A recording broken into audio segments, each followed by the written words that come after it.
Okay. Hello. I'm just getting some stuff together and having a late coffee. Polygon, what's up?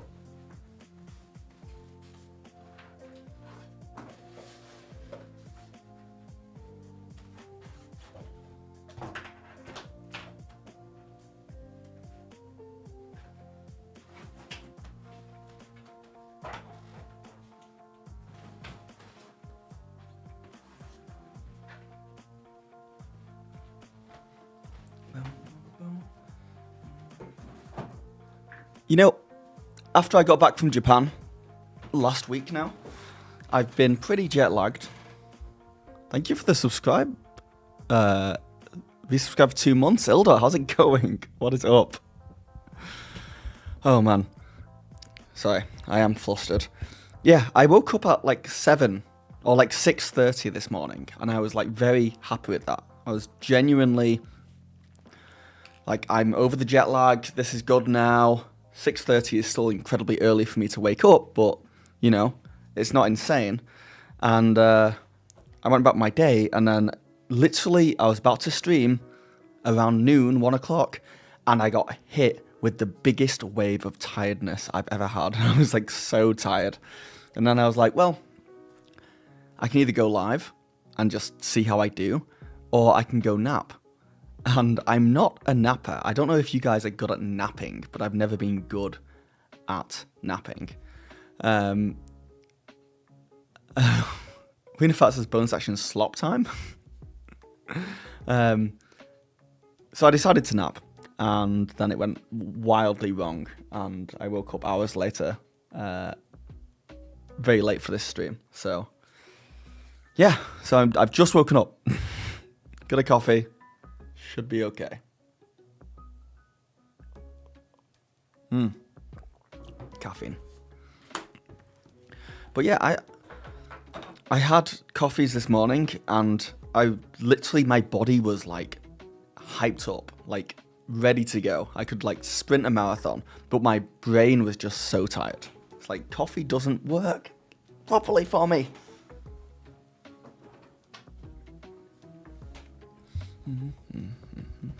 CB Flam, hello.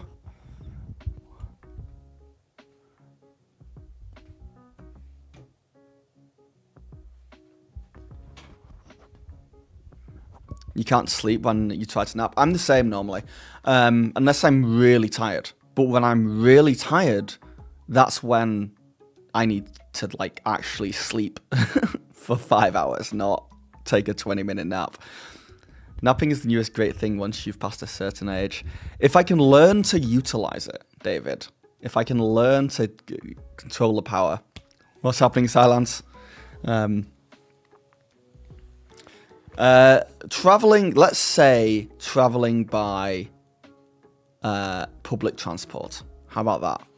Because I think traveling by car is cheating a little bit.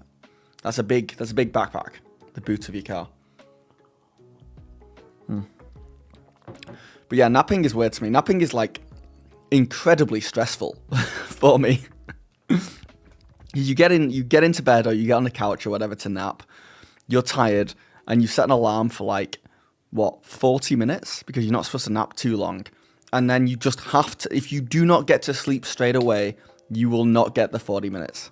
And every 5 minutes that goes by and you're not asleep, you're just wasting time. You're not napping right if it's stressful. I'm not napping right. My body doesn't, like, can't unwind.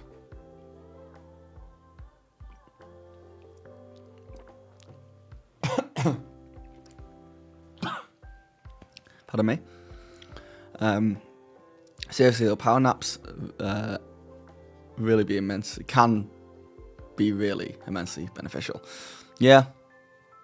I don't know. I'm team just get the right amount of sleep at night, and then just go through your day, and then sleep again at night. But obviously sometimes that doesn't work.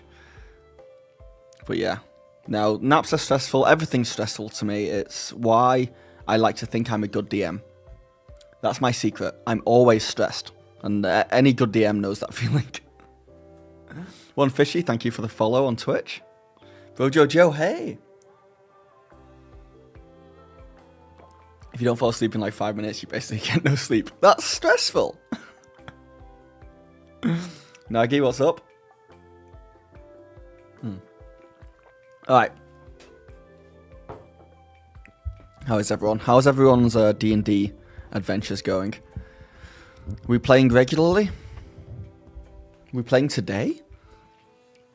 We literally, after Japan, we want to start up now next week. So we're getting a new group together, which is mostly the old players, but with 2 new people, which should be a lot of fun. And they're relatively new to D&D as well, which is my favourite type of players. So if you have a table that are mostly veteran, and then you have like 2 brand new people, I love that feeling. I love it. no worries, Bro Jojo.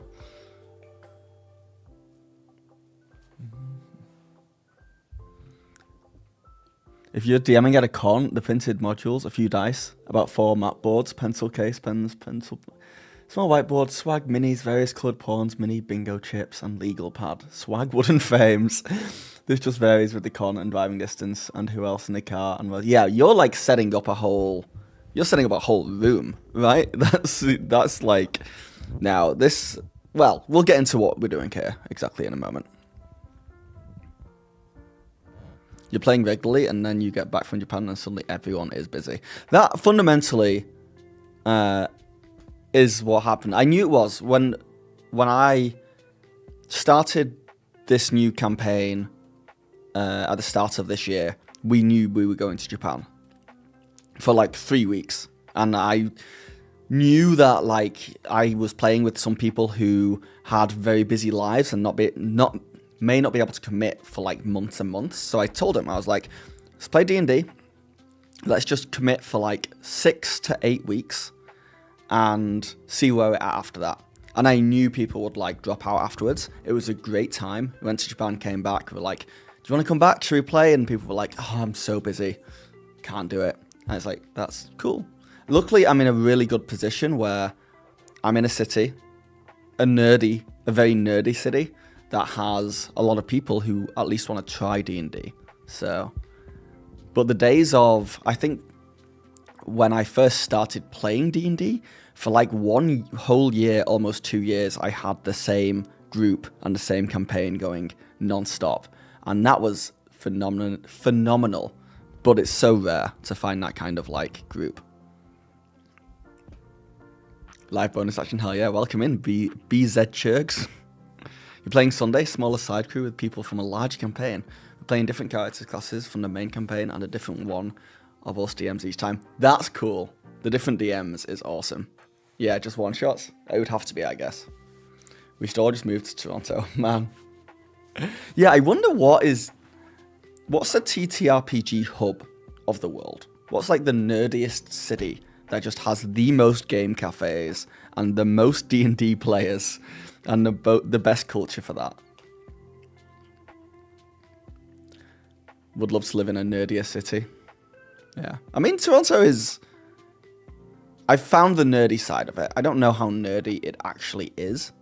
But I found a little corner that is very nerdy, and I'm sticking around there. I feel like most cities have like 1 or 2 good nerdy hobby stores. And Toronto has like 5 or 6, which is really good.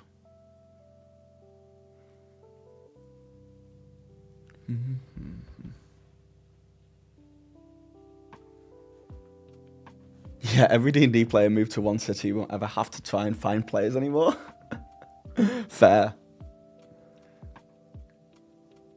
We're learning so much about how to play DM from this smaller group, and it's helping us all to become better each side of it. Yeah, it's honestly a really good exercise that everyone plays and DMs and gets a feel for both sides, and how everyone else plays and DMs as well. Yeah, I think when I was in Tokyo, that really opened my eyes to like how nerdy cities can be, but it's like a very specific nerd. Like Tokyo is obviously like video games and anime is just like everything there. Wild. No, barely any TTRPG stuff. Not much like, I guess, social nerdiness that I found. And it's something I've not really thought about, but like TTRPGs like D&D are very much social nerdy. Like you can't have it without other people, and it's like an experience that you're sharing. Most, I would say, other nerdy experiences out there aren't like that. Magic the Gathering was really big in Tokyo, though. So there's that. And you could argue that is a very social, nerdy thing. But it's competitive. So I don't know how... I've not played much Magic. But the Magic I've played, it's not like you are really digging into like finding out and learning about each other and how their minds work. It's like it's more about the game. And you're competing against each other. So... yeah, you're friends and you're friendly and stuff, but it's kind of like a solo experience. But yeah. Okay, hold on, let me move over here. For a second. Would love to live in Phandalin, the most nerdy city, most nerdy town. Roger, Wednesday is your AI Infinite Staircase game with 2 other tables with rotating DMs. AI? Interesting. Gingy, hey man, never played, but you're absolutely inspiring me. I just got the books, and even if I never play, I love reading and seeing the art. Dude, how did you get into my channel then? How did you find... how did you find the stuff? Let's just agree to move to a small town in South Dakota and just turn it into a fantasy town. That's actually genius.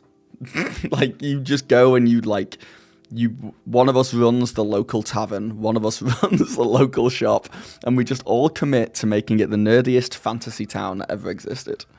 I'd be down to do that, but I love living in a city too much. If we could make it a fantasy city, but that takes a little bit more work. I like living in a place with a skyline, you know?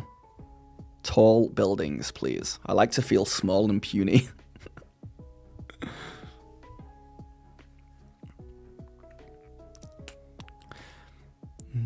Glass beads are Travel DM's best friend. So many uses, spell outline markers, points of interest, PCs. Oh, this is why I wanted to stream this, because now I'm learning stuff, because I didn't even think about that. So we need one city for social nerds and another city for the introvert nerds, but preferably not too far away so that you can live in a suburb between the two if you're in the middle. Yeah. Oh, AL, Adventure League. I keep forgetting to cap the L. Yeah, you gotta be careful with that. There are some people gunning for the AI space. Dungeons and Dragons fans take over South Dakota. I don't think it should be South Dakota. I can't do the states. Let's all just go to some European country. Somewhere. Yeah, live with other druids in the woods. I like to feel small and puny, bonus action 2025. I do. I don't like to be... not by people, not by humans. I don't like humans making me feel small and puny. But the accomplishments of the human race humbling me is a nice feeling. And it sounds dumb saying out loud, but that's what I get when I look at a 60-floor building. Oh, is chat missing Twitch again? No, I think it's there. Twitch just isn't chatting that much. It's just Ildor, I think. It's just Twitch is just Ildor saying, let's invade. I had a 3D print for a while, so I started painting minis badly. I didn't have a reason for them, so I started researching D&D and would love to play now. My gaming for you page is now D&D. Oh. So you got in through the 3D printing side of things, which is a weird route in, but welcome in. Small town in Black Forest in Germany. Yeah, I'm just here. He's just there. He's just there. Yeah, if anyone wants to go over to Twitch to keep Ildor company, you're very welcome to. The link's in the description. And you can give me money if you have a free Amazon Prime sub to give out for free. We're just taking money from Bezos at that point. I prefer the mini poker chips bingo tokens because you can dry erase on them. That's smart. All the various color pawn pieces. Prime sub. Yeah, you can prime sub. You guys can prime sub me. Welcome back, Polygon. All right, yeah. So if you hadn't figured from the title of the stream, and I feel like most of you guys kind of figured this out at this point, Power Word Spill made a awesome video. No way. Thank you for the subscription, Ice Raya. Huge. This is huge. I've been speaking about money a lot recently. I don't want it to seem like I'm like desperate for money, but I obviously have made those videos talking about how much I earn and what my goals were and all that stuff. And this is really useful because my goal this year, I've decided, is just make more money every month than I made last year. And maybe I'll do a video where I'll break that down in a few months to give you guys an idea of like how much I'm making. But this month, because I went to Japan and haven't been doing as much stuff, I'm very close. I'm very close to making more money than I made in March last year. And that's why, if you look at my channel right now, I dropped a video yesterday that I made over the weekend, worked my ass off on. Then I dropped a video today, and I'm streaming today, and it's just to boost myself over that margin, so that I've made more money in March this year than I did last year.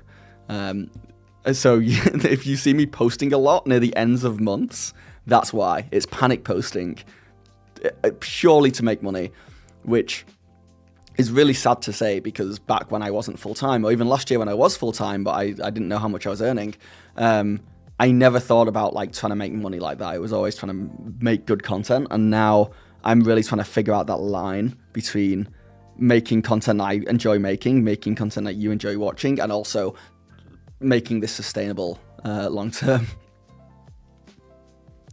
You use Starburst Streets words. You've used Starburst Sweets as monsters in the past. Then let the players eat their kills. That's very good. I like the idea of the players fighting literal monster gummy bears, and that's what's on the board. Whose goal isn't like that? Well, when I worked full time, just in jobs, I never thought about that, because it was just you just earn as much as you earn, and if I put more effort into my job, I wouldn't earn more money. And if I put less effort, I wouldn't earn less money. So that was just a wavelength of trying to just do enough to keep my job and also be useful to the company without burning out. And it's just a very different vibe now, because I'm like, who cares about burning out as long as I can keep doing this? Okay, someone invite the billionaires into the stream to donate. Yeah, where are the billionaires at? How do I get more billionaires in chat? That would be my dream. I just want one billionaire in my chat. And you guys can all chill and relax. You don't have to worry about anything. The billionaires got me covered, and they can just throw me, 50k a year. There's nothing to them. Have you thought about making some videos on how to approach DMing specific adventures with all the good stuff you've mentioned in past videos? I've thought about that. Like, you mean like getting like Lost Mines or Curse of Strahd and talking about how I would play that? I don't think they would do very well, because I think that's too niche. I think that's very niche of a... Oh man, I finished my coffee. Very niche subject matter. But maybe. Who knows? I'm pumping out more content. I'm pumping out more content now than I've ever pumped out before. So I'm going to run out of ideas of what to make sooner or later. I'm already just stealing from other creators, and you're going to see that I've stole this live stream from another creator. I'm going to give them credit. And I think they'll be okay with it. But yeah, eventually I'm going to have to I will have done everything. Around Easter, we have used Peeps, various flavors. Donate $1 billion to me, you'll have a billionaire in the chat. Yeah, someone give Ildor $1 billion so that I can have a billionaire in the chat, please. Office section in most shops have mini whiteboards. That is smart. That is good. Maybe I should get one from here. Like, put it on the wall back there or something, and use it in videos. Or maybe some example on how to create your own adventure prep. Yeah. Yeah, I'm hoping to do more streams once my games pick up again of like just me prepping for my games. Because I've done that once before, and you guys seem to like it, and you fundamentally prepped my session for me with some really good ideas. So, you know, me using you guys under the guise of me helping you guys. You made a new D&D channel because of me? Oh, thanks, man. Well, best of luck. I can say, like, it's hard work, especially at the start, but it's very rewarding if you have that, like, passion and drive to get past the hard times. Considering the size difference between gummy bears and gummy worms, that is the scariest universe I'd want to avoid. True that. This weekend coming, I start running my charity D&D games for this season, raising funds for Calm, campaign against living miserably. Oh, nice. L to the planning... that's AI. AI to the planning rescue. Oh, man. Alright, so.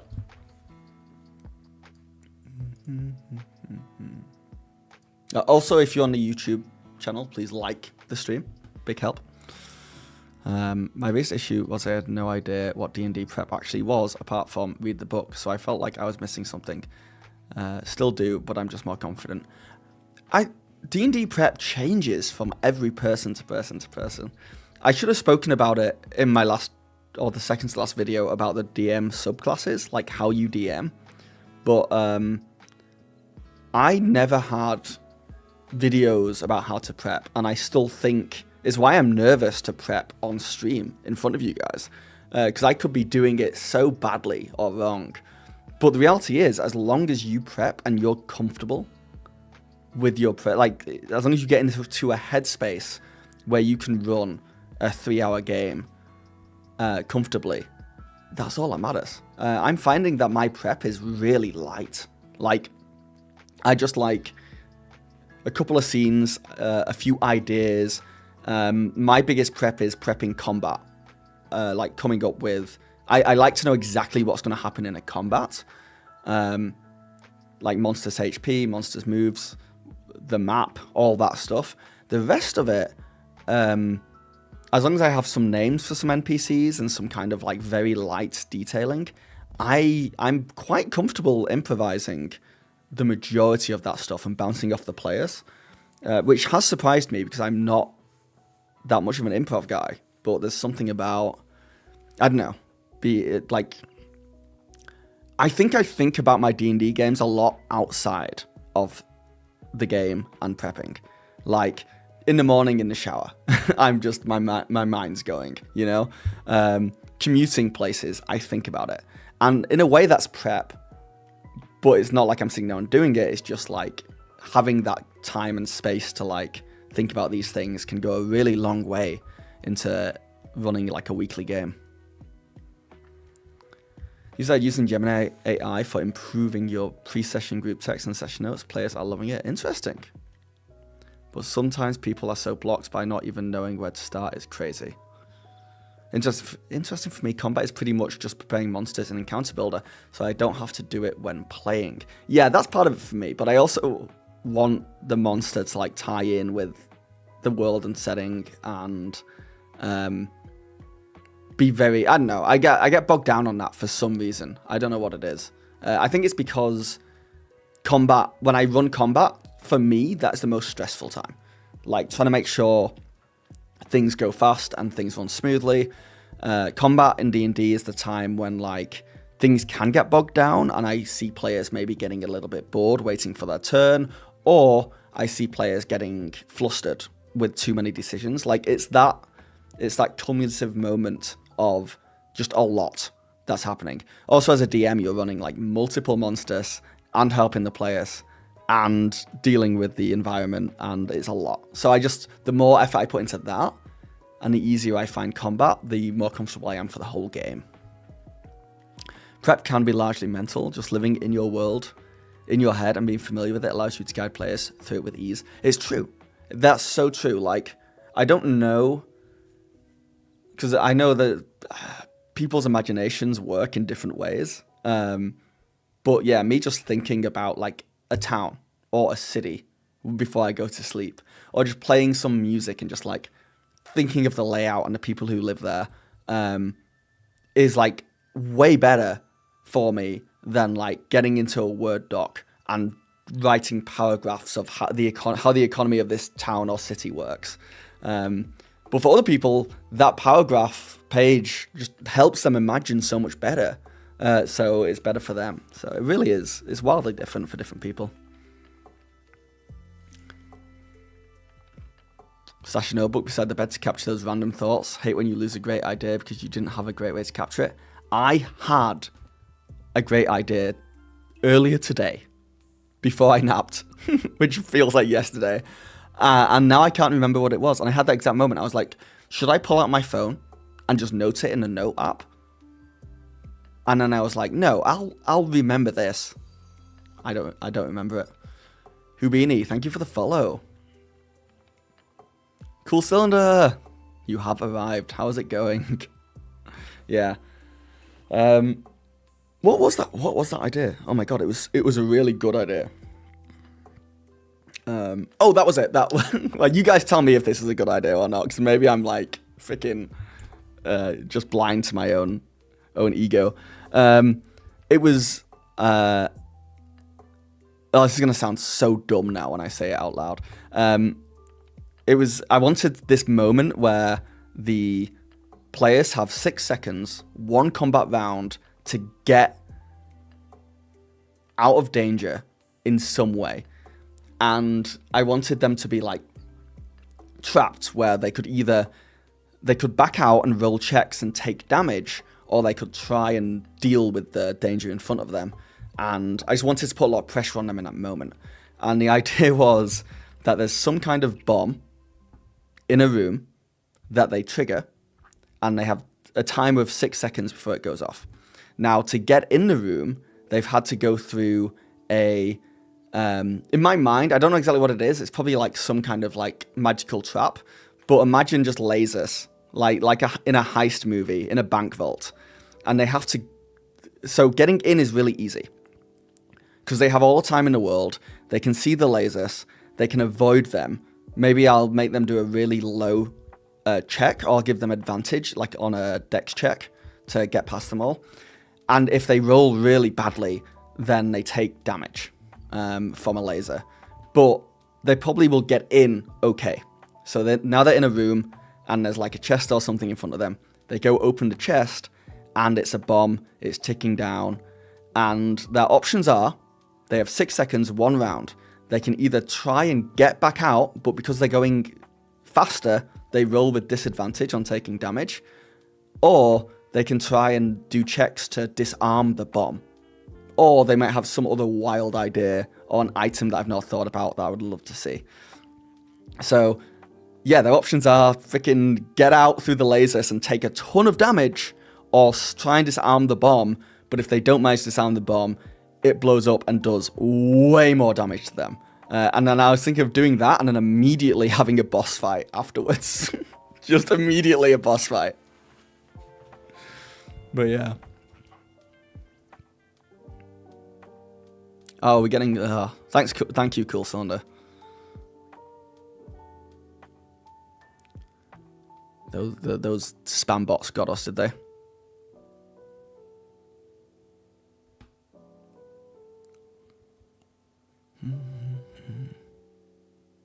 Can they throw the bomb into the lasers?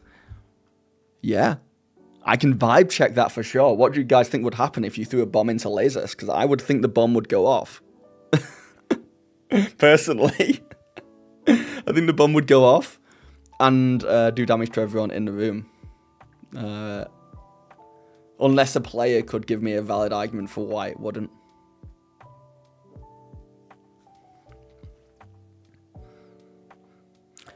They only get 1 check to disarm. I think, yeah, 1 check, but they can. If someone else wants to stand by the bomb, they can give the help action. But I think what will happen is the players would split. I think 2 people would stay and try and disarm the bomb bravely, and the others would get back through the room. And I picture it being quite a large room, so there's a distance between them. And the intention would be that maybe the players who try and get back through the lasers do a ton of damage to themselves.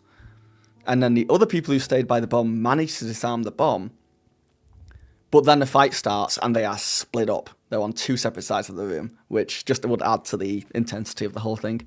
I don't know, maybe I'm being a little sadist, but I like the idea of it. I think that's a good idea on for niche moments. Yeah, this would just be a one-off idea I had. Because that would be your plan. What's throw the bomb into the lasers? I recently had a tower defense inspired session for your players. That's cool.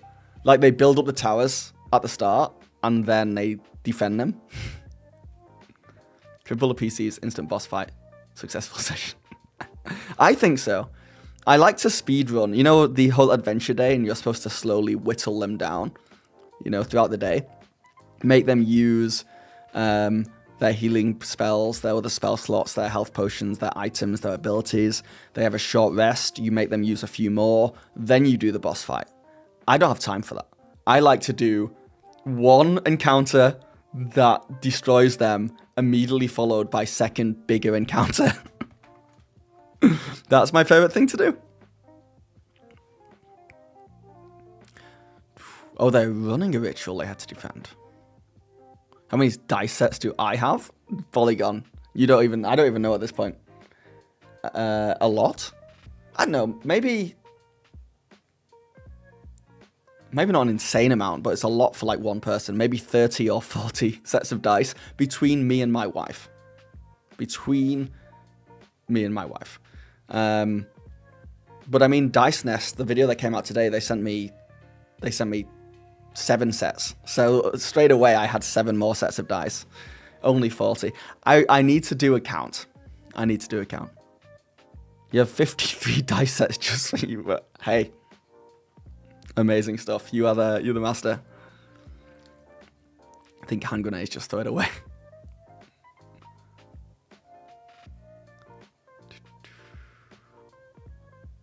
Alright. Okay, guys. You don't have 300 dice sets, Crumley. No, you don't. I'm calling no. That's too many dice sets. Are you selling them? What are you doing with 300 of them? Where are you keeping them all? Just like one huge barrel of dice? You have 12. I think 12 is a solid amount. That's a normal amount. You have 14 now and about 30 coming. I'm telling you, a State of the Collection video would be awesome. I'll do it. Yeah, I'll do it. I will do the State of Collection video.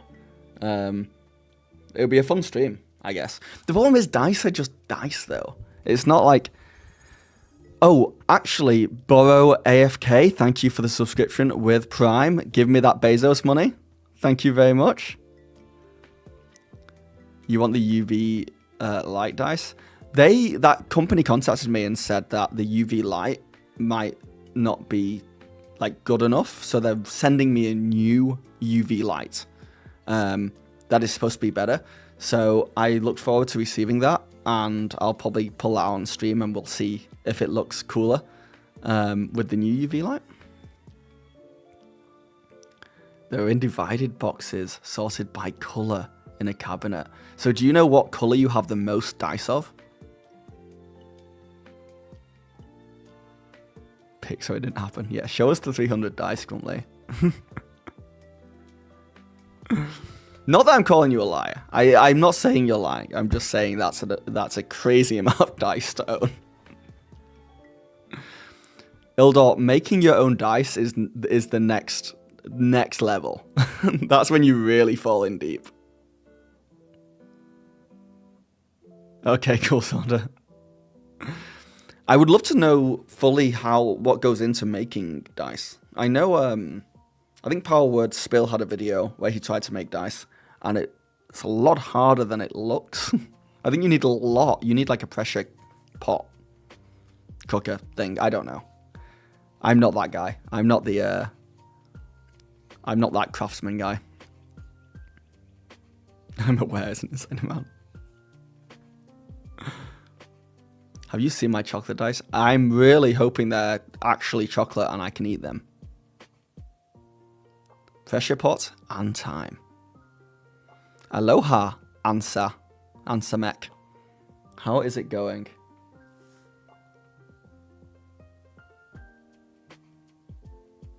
It's the same for making dominoes without any bubbles. Dominoes? Is it? I thought dominoes were just like plastic.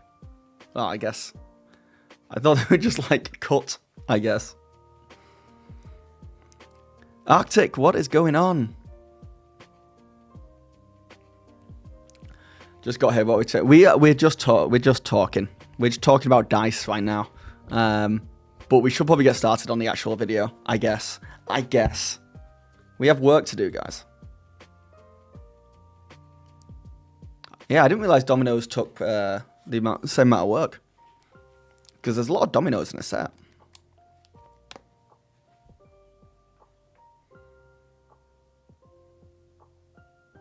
You're gonna make loaded dice. But like, have it always be mid. Have it so they always roll 11. Vibinator makes die if you want to watch him. I will check them out. In fact, there's the person who does... hold on.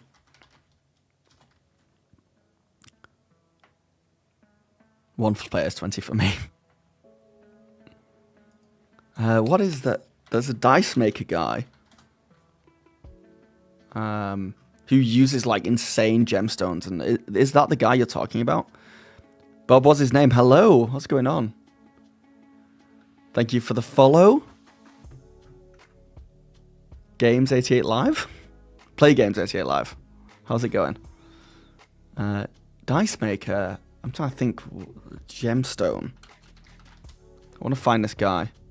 Oh, Hedron Rockworks. That's his name. Oh, that's the name of this channel. Here, check out this guy. Like he is killing it with like multiple like over 100k views, 690k views. Sometimes he drops down to like 62, 33, 392, 370. Here, I checked out this one and just check out we're gonna cut the a way die he out of does some this opal. stuff. This is synthetic opal. Opal gets its color from little tiny silica guys seen this guy? spheres that are packed together. The size of the spheres dictates what color you get. This is synthetic, so it's actually still silica spheres, but it So it also goes is through the impregnated process with of resin, making which I think will be. the coolest material dice. But there's some coloring from the resin too. And he plays classical music and he just goes for it. So I've actually ordered a harder resin lap that I think will do a better job, and we'll wait for that to come in.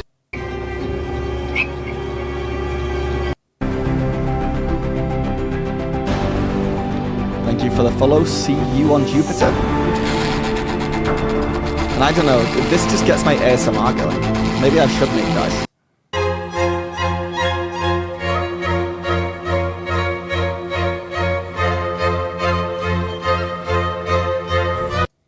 Pulling in swirls of arcane energy and exploding with surging, untamed magic.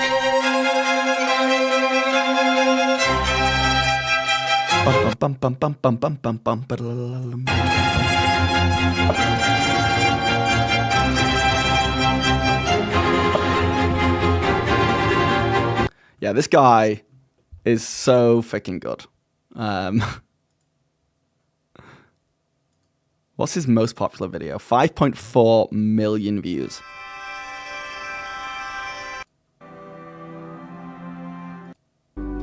Grit on it. And it did give very flat facets. They did take a long time. Run the lap.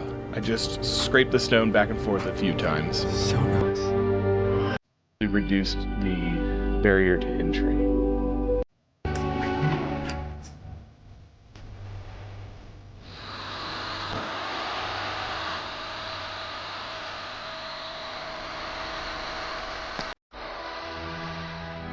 Love Vivaldi. Yeah, bangers. Look at this dice.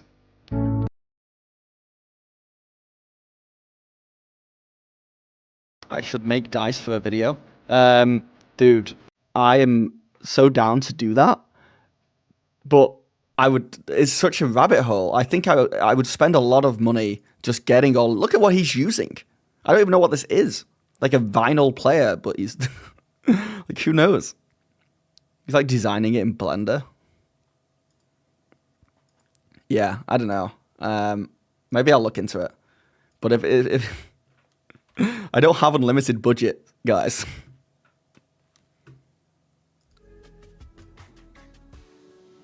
Isn't it like a thing used to polish diamonds? Yeah, I think so. In fact, I did something like that. Kind of something like that. Also, let me know if I'm too loud, by the way. I'm peaking over here on my OBS settings.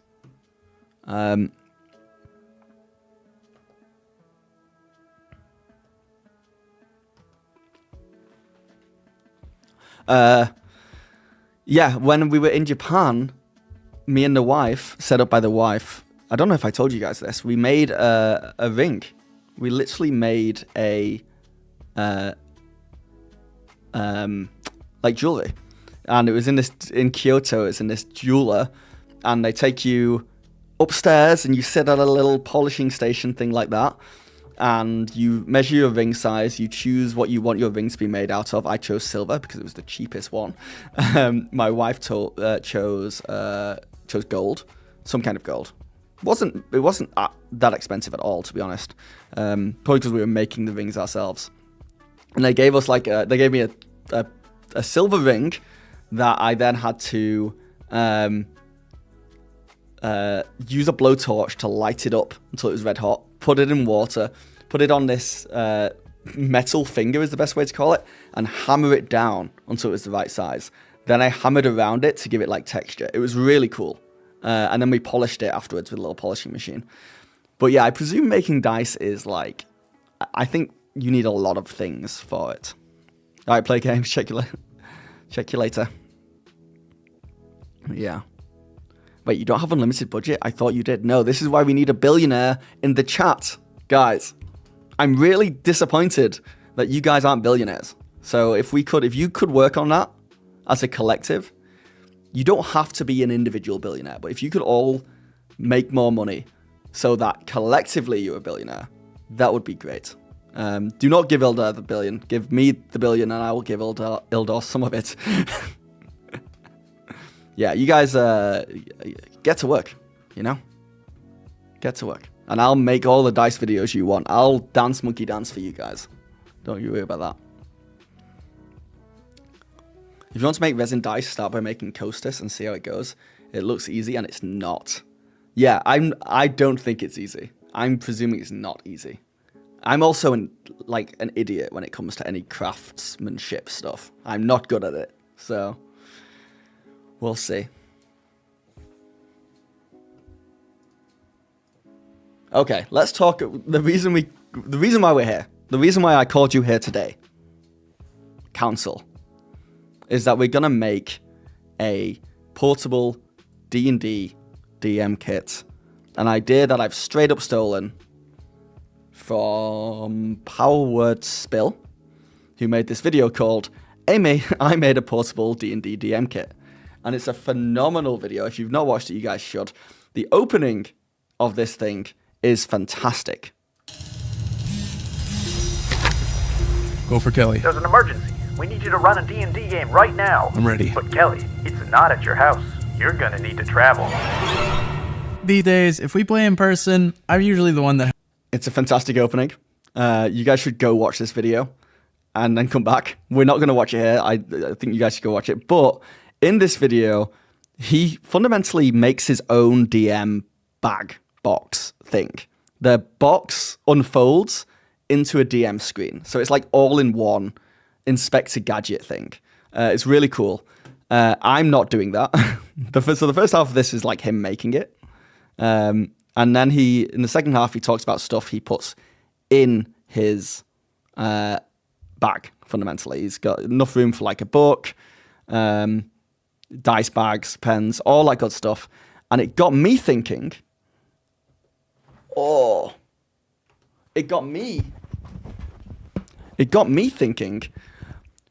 would I put in my portable DM bag? And I think it's a really good exercise for any YouTuber out there or anyone who's making like content in the space. Make a video like this, because then we can see how so many different DMs go about making and prepping for a game when they don't have a lot of stuff. Because it really is, I have so much D&D stuff. And if I'm home, I use a ton of it. Like, I use a lot of Warlock tiles, for example. This won't fit in a bag, in a backpack. I use a bunch of books. I use stuff like condition rings. I use a ton of terrain. I use candles. I make the place smell like a fantasy tavern.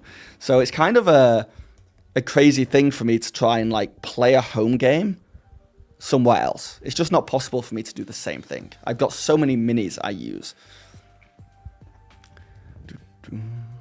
D&D stuff does collect quickly, doesn't it? Wade? It does. It does. But the Warlock tiles are great. But they're not something that I could easily take to a friend's house. And in fact, when I first started DMing, that's what I was doing. We took it in turns to host between 3 of us. So I would host 1 week, then one of the players would, then another player, then it would rotate back to me, which at the time was fine. But as I collected more D&D stuff, it became very apparent that when I DM'd at my house, like, just as a DM, the game was like 10 times easier and more rewarding. And it got to the point where I kind of had an awkward conversation, which was like, hey, if we play D&D and I'm DMing, it has to be around mine. Like, I put my foot down in that scenario, which was kind of daunting. Because I think most DMs have a fear that, like, we know we have power and it's not fun to, like, use it. But that was one of the first time I used it was like, hey, we're only doing it at my place. If you don't like it, then we don't have to play together. But back when I was going around other people's houses, I was actually using this bag.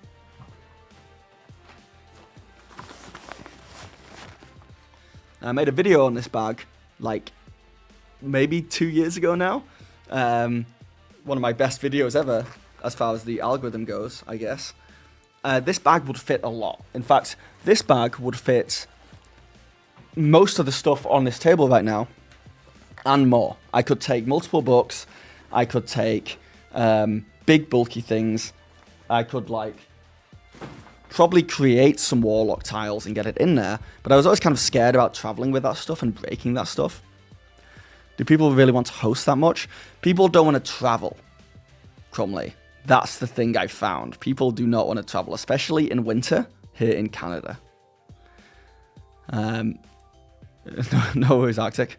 I'm in a similar boat. I'm going to have to either store a bunch of crap at my buddy's place or start hosting more. Yeah. My husband is our DM, and that's the bag he uses. It's fantastic. Are you guys in Canada, by any chance? Because I think that's only available in Canada currently. Fekir, good evening, sir. Good evening. I only travel to run games, and those backpacks have been intriguing. Yeah, I mean, I'm not going to lie to you. It's just a big backpack that fits a lot of things in. In fact, like, you could just get, like, camping gear, like one of those big backpacks. The best thing about this backpack is this thing at the front, which holds minis. But this comes out, So if you just have a way to, like, put minis in something, then that's great.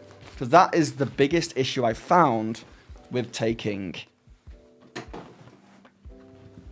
a backpack like this. A much more normal backpack, a much smaller one. It is Ted Baker, because I'm a brand boy. It's also, like, almost 10 years old because it was expensive, but it's lasting me. It's on Amazon US. Good to know. Our group all lives within 10 miles, nowhere in the US. I think I got it at their booth at Gen Con. Oh, very cool. Yeah, $100 is about right. I miss running at my place, but I'm currently not living in a place where that's an option, so packing up in Canada along entire terrain setups. It is.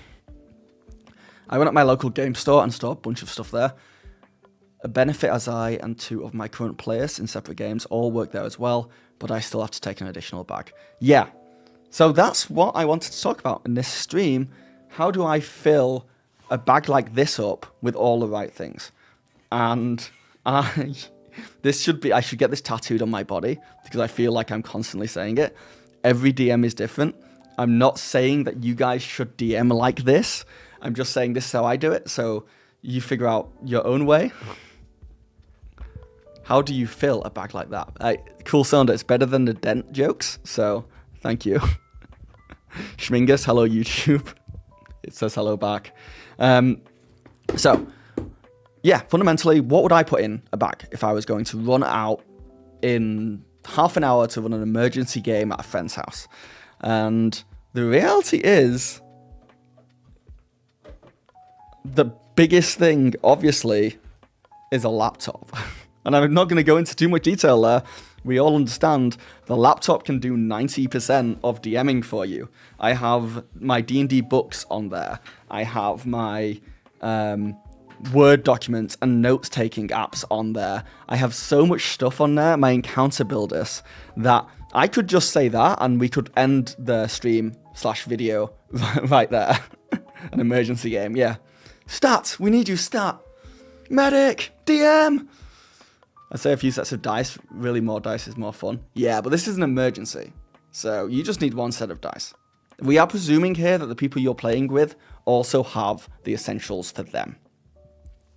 I love physical books, but my god, having to search for each of in D&D is so nice. Yeah, normally I would use a physical book at my table at home, but if I was going somewhere, it's unnecessary. So just the laptop there. The second thing that I personally would take, and this isn't for everyone, is a DM screen. I just like using a DM screen. Completely not necessary.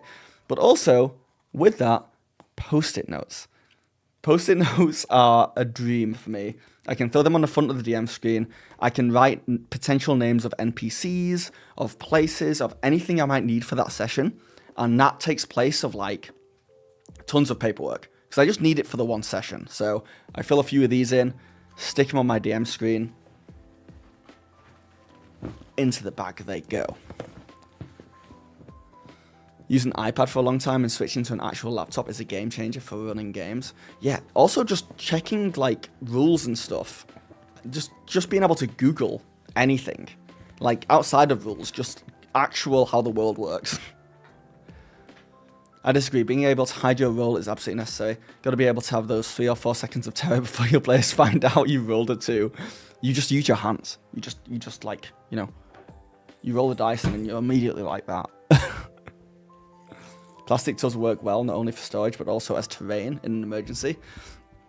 I also wanted to talk about that. That's genius. Terrain can be anything. And I actually have some terrain that I would take with me because I, as a DM, am a big battle map head. And I love terrain and I love minis. But you can just use like objects that are around the place as terrain. Like, you throw an Xbox controller on a battle map and you just say it's a building. So it's not entirely necessary, but I do like it. So with that in mind, I also would take one of these battle map books, which I've talked about a lot in the past as well. Each page is a different battle map. I have no affiliation with these guys, though I highly recommend. This is by Low Key Battle Mats. But I think there's tons of other companies that make something similar as well. It's amazing. Yes, Loki Battle Mats, they're awesome. They really are. They're the one thing that I got very early on in my DM career, and I have used them nonstop. And if this like ripped or I lost it, I would buy another one immediately, like no hesitation. Have I thought about the coin minis? Oh, so Power Word Spill has some 2D minis that work really well. And yeah, like coins or tokens or anything like that work really well as well. However, for me, and this is something that's probably unique to me, when I have a battle map that's like open, Oh, 1 second.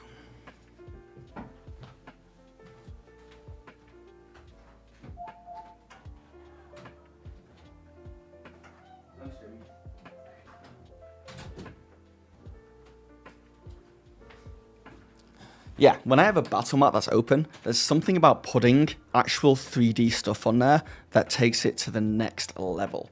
Like, it's crazy, just my mind, it like, even if we didn't have the battle map, like, what we could do is just, like, put stuff on a table, and suddenly I can, like, visualize a scene way better, just with 1 or 2 3D moments. You've never done it, but you've heard about using candy for minis? Yeah, let them eat it. I do like that as well. So with that in mind,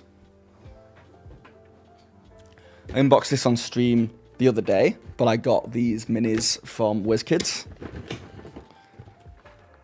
This is a set of like retro classic D&D minis, but I figured I might as well use them for this.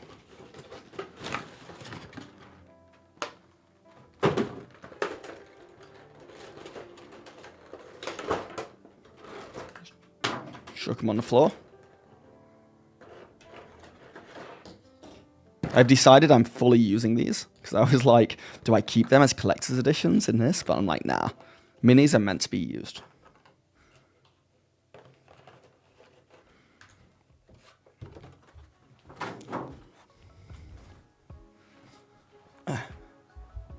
So, for me, and once again, this is just a me thing, I would take this battle map book with battle mats.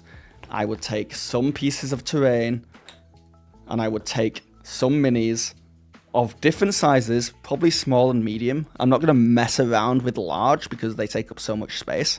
And then to like transport them, because this is the thing that I've found hardest when it comes to this, how to transport minis in a way that's not going to break them. I honestly, the only thing I can really think of to do is just to throw them in a box. Willy-nilly. Slot them in there. This is a bookcase. and just go with that. But I normally throw like some kitchen roll or something in here to soften it up a bit. So like as packing paper, so that they don't like smash around and stuff. So let's throw these in here.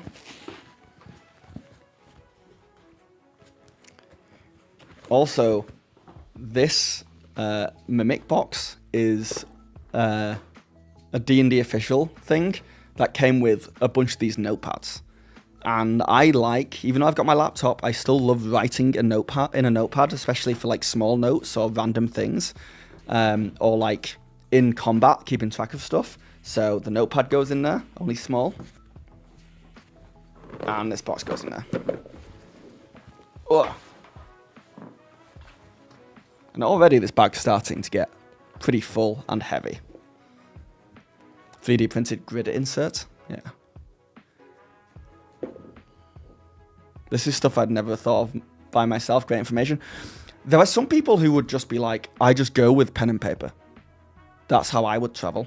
Pen and paper, I just do theatre of the mind, and I'm laughing. But yeah, the way that I like to play, like combat specifically, is that I like this stuff. Dice. These are the dice from the last video I did, the wooden ones. You need dice. And with that in mind, you also need a dice tray. These dice trays are great because they fold up to be 2D, which is great for packing them into a small space. There's also markers for my battle maps, which I think are huge because you can turn any battle map into like anything. And also, just for the sake of taking things that are 2D, area of effect stuff fits in there. And you're probably noticing that like most of the stuff I'm taking, all combat related. And that's just, everything non-combat related goes on a laptop. Blue tack or white tack, sticky putty, super useful for just in moments when you want to stick minis to something, or maybe as like light adhesive. I don't know. It's just always useful to have, and it's very small, so that can go in there. A flyer, because why not, if it fits. And then, if you're playing high-level play, condition rings are always really useful.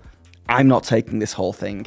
I'm just going to open it up and take a few condition rings out and throw them in the box with the minis for ease. And honestly, unless you guys can think of something that I'm missing, I would be very happy using this to DM with. Now, like I said, if I was using my big bag, there's a ton more I would take, like a ton more. It'd mostly be more minis, maybe more dice for the fun of it. I would take the full condition rings. I would take extra flyers and all that good stuff. Also, I didn't mention this, but I have a bunch of these all-in-one dice where if I didn't want to take a full dice set, I could just take one of these. Though that all depends on how much you trust stuff like this compared to like traditional dice. What is the D100 for? Did I have a D100 in there? The Mimic Colony set is also a very good set to invest in. What about like presentations one to set up beforehand to convey the story, and battle maps could also be included? That way you only need laptop and projector. What, you want to take a projector to an away game?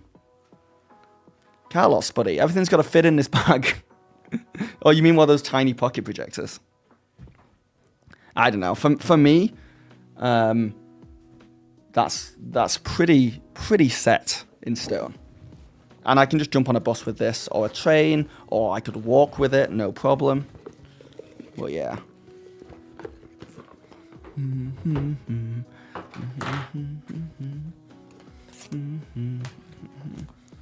What do you guys think? What would you put in your bag? Like, it really depends on your DM style.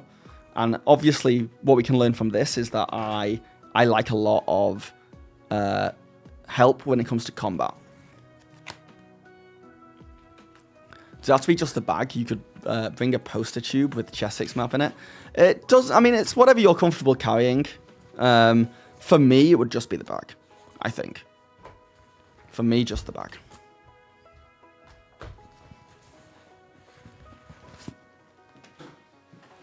And it's where stuff comes in really useful is like the cheat sheets that like Matt Mercer uses his NPC sheet where he has a bunch of NPC names that he'll just cross off when he uses them.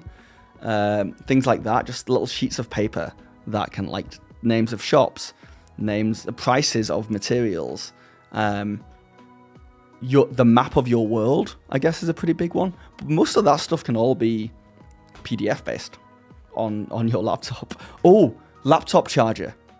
That's huge. That is a huge thing you should take. A laptop charger. Otherwise you're screwed. I made a list earlier of just stuff I wanted to be like other stuff you could take. And the only other two things I put, depending on where you're going, is a water bottle full of water so you don't dehydrate and die. And also a jumper or a jacket or a blanket if it gets cold where you're going. That's me really scraping the bottom of the barrel for content. Yeah, chargers and cables are a given. You've got to take them. You forgot your charger once, you got screwed. Your services all need, but anything else would be battle related. Tokens, rings, minis, yeah. DM screens, yay or nay? I think yay. I like a DM screen. I'll tell you why. If we're talking about taking one to like an away game, the reason why I'm yay is because it's so small. It's like, why not? If it fits, take it. If you're just asking if I use one in a game or not in general, yeah, I like them. It feels traditional, you know? If I played at a game where they didn't use a DM screen, I wouldn't bat an eyelid. It's completely normal to me, and it's fine. But I like using one just because I also like to hide my notes. And I take a lot of notes. So I have my laptop, right? So obviously people can't see what's on a laptop. They kind of can know if I've got a small table, but I often have a notepad that I'm constantly noting down little things, little ideas, just during the game, things I'm going to do, the checks for some DCs or something like that. And I have that out and open, and it's really nice to be able to hide that behind a DM screen so people can't see. Dice can be a good mini. That's true as well. You like your digital DM screen? Players can't see your Surface screen anyway. Yeah, fair. You've had a 3D printed one. What, a 3D printed DM screen? That's a castle? Oh, I think I've seen that. Yeah, that looks awesome. If it's the one I'm thinking of, yeah. A DM screen with laminated DM screen sheets is great. Yes. That's fundamentally what I'm doing with all the post-it notes I stick on my stuff, and it probably would be a smart idea to get it laminated so I can just rub it out when I write on it. When tracking monster HP count up from 0, are you just throwing DM tips out, Mick Chaos? They're all good tips, but... Crystal, what's going on, bruv? How are you? You're a DM screen lover because your players are extremely competitive. Yeah, I think I just like having some mystery to myself, you know?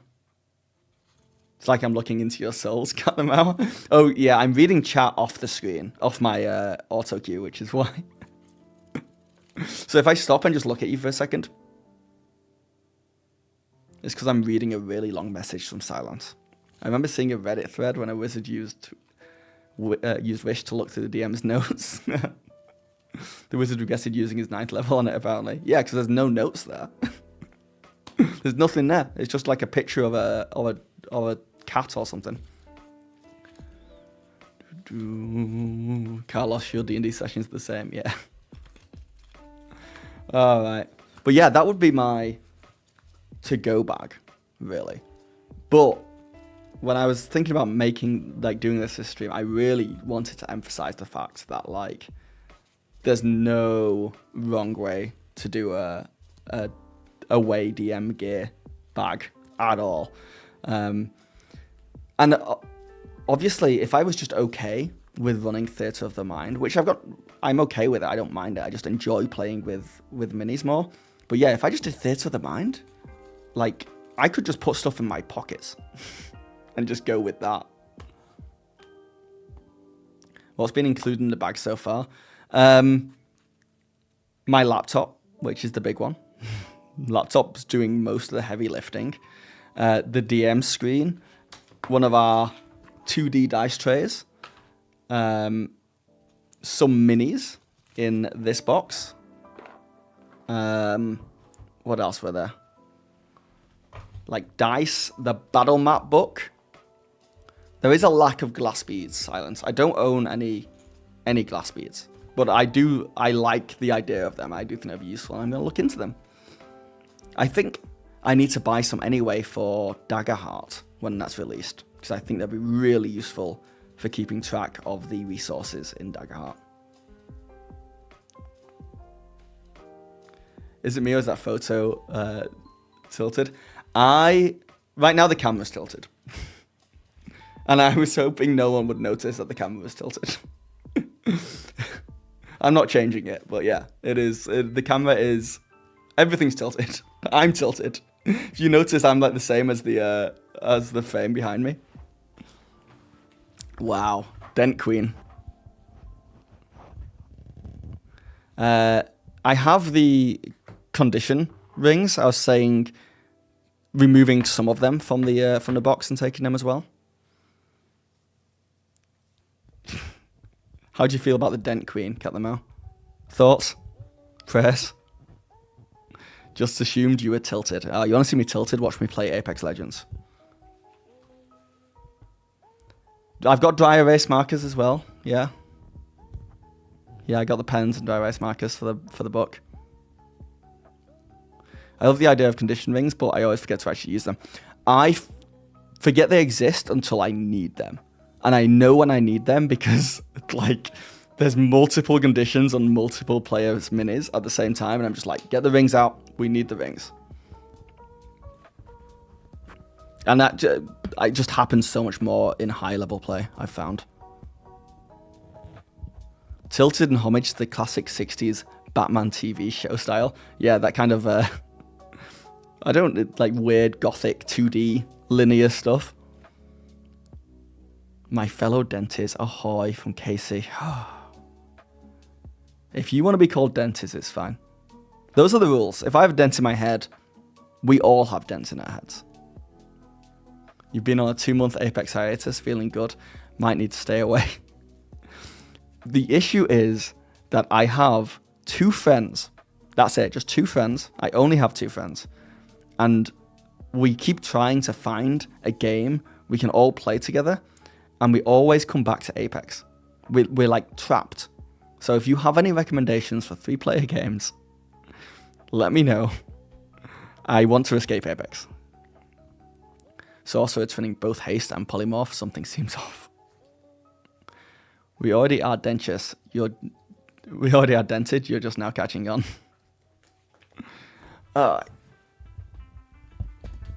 Oh, let me change the camera angle for you guys.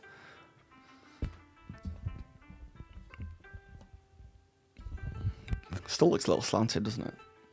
There's nothing we can do about that. League, you know, the friend I play with, who you know, Cat the Mao, has suggested both of us jump back on League and play some League of Legends. That game scares me. It seems so deep. Like I would have to spend 2 years learning it before I could have fun. Rocket League is fun. We played Rocket League and we had a ton of fun, and then we went up against a team that was really good at the game. And they were styling on us. They belittled us. They made us feel like children who had never held a controller before. It was so bad. And then we said, we're not playing this ever again. We got absolutely styled on. It wasn't even funny. Don't play League. Don't. Tries to get them to give Overwatch another shot. I've been playing... 2 of us have been playing Marvel Rivals a lot, and we've really enjoyed Marvel Rivals. But the third friend doesn't want to play Marvel Rivals, so... Get wrecked, kid. Yeah, people are mean on the internet, especially when you're bad at a game.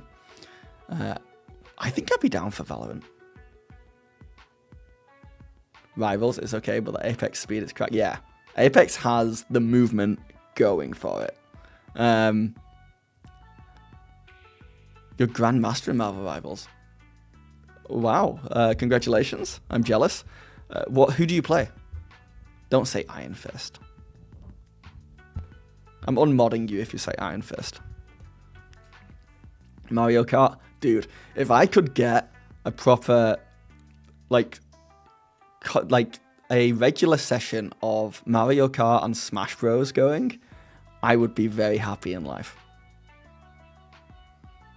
If you jump to Valorant, I can get you a riot gun, buddy. How many players do you have on a Valorant team? Oh, you play Strange? I play Strange. And also I like Strange. I've been trying to play The Thing recently, who's a lot of fun. But I think Strange is the best. I play Strange, or I play Adam Warlock. Are my kind of 2 guys that I jump between. Though I also like the Invisible Woman. Play Magneto. Oh, I'm glad we got a lot of tanks in our midst. But yeah, I don't know. We need a new game. We tried playing that Repo game. I don't know if you guys have seen it. It's a bit like a I've gone blank now. But it's like a horror game where you go in and collect this stuff and get out before the monsters get you. Let me play Repo with you. It's terrifying. It's a scary, scary game. You like get under a bed or something and you just wait for 5 minutes at a time. Punisher, yes I know, brain dead, sue me. Hey, he gets the job done. Lethal Company. Thank you. That's what I was talking about. We should get a big D&D my dream would be to talk to all the other D&D YouTubers and get a big Among Us game going. Just get all the D&D tube people on Among Us. I wonder if they would go for that. I'd love it. Get Professor Dungeon Master and get Bob Worldbuilder. Get Mystic Arts DM and Power Spell, and we just play some Among Us.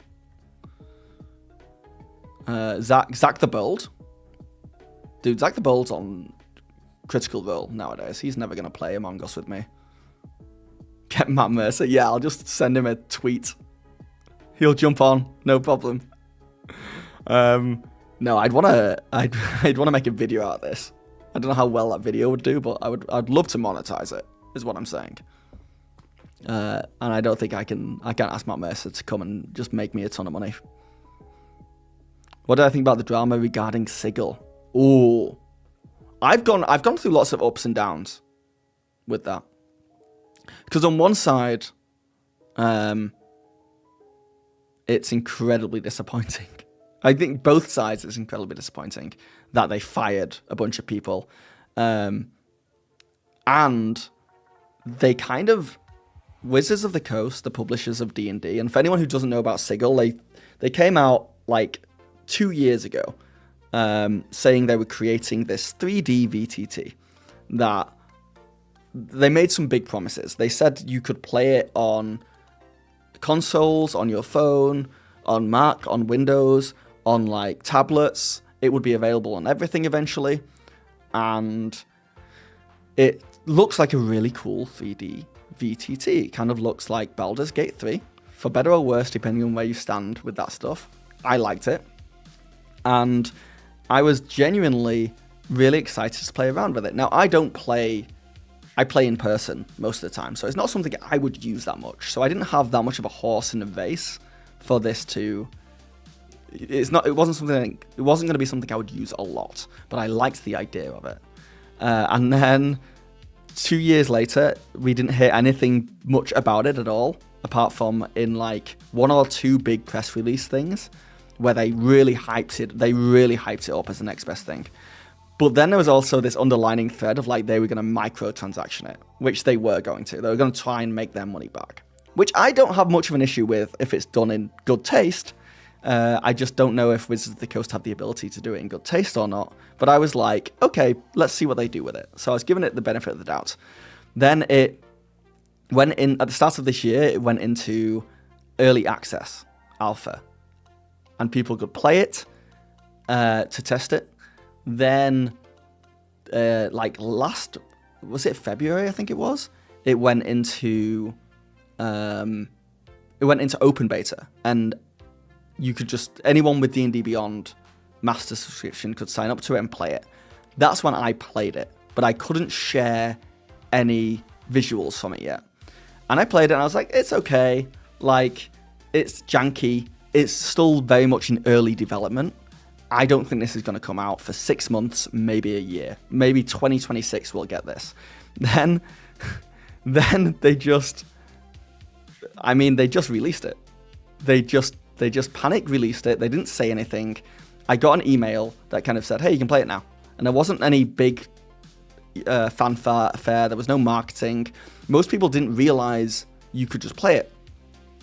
And I played it on stream, and it actually surprised me. I really enjoyed it. I went through one of the adventures they had on there. I played it with stream.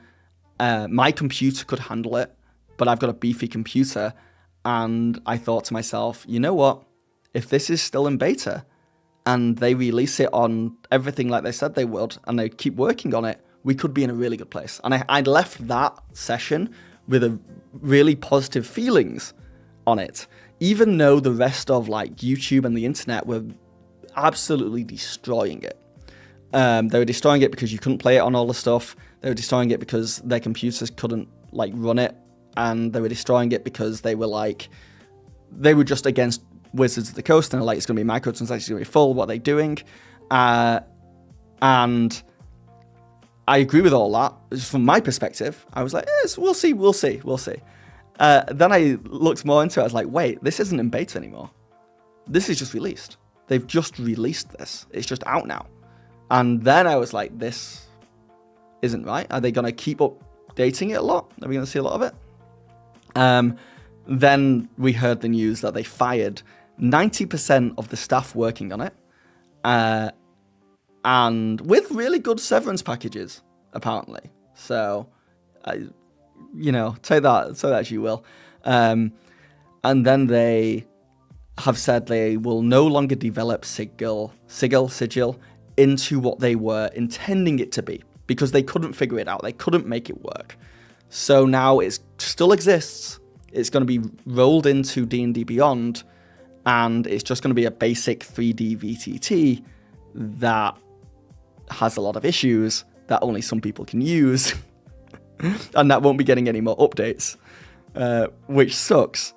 And the other part of this is the D&D community, who I love so much, and other D&D YouTubers and content creators who I love so much, also will rip into Wizards of the Coast for stuff because they get clicks.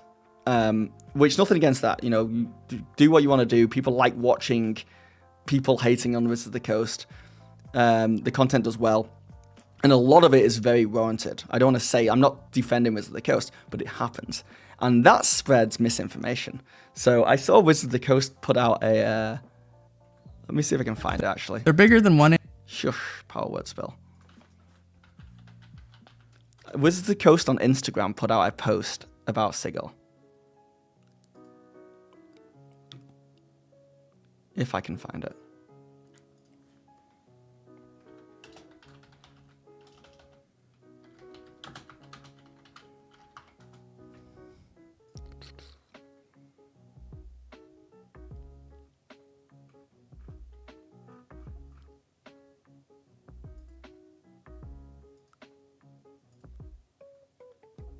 How do I find it? It's so annoying.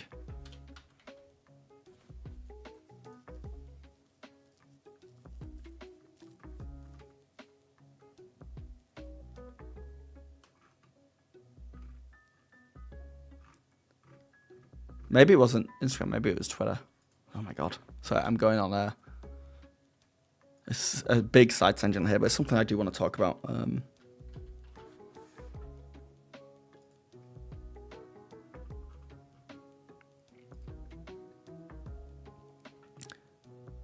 Yes, here it is.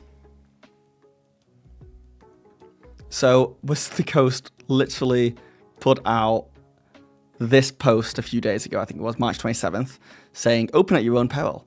The Mimic mini that you can get on Project Sigil.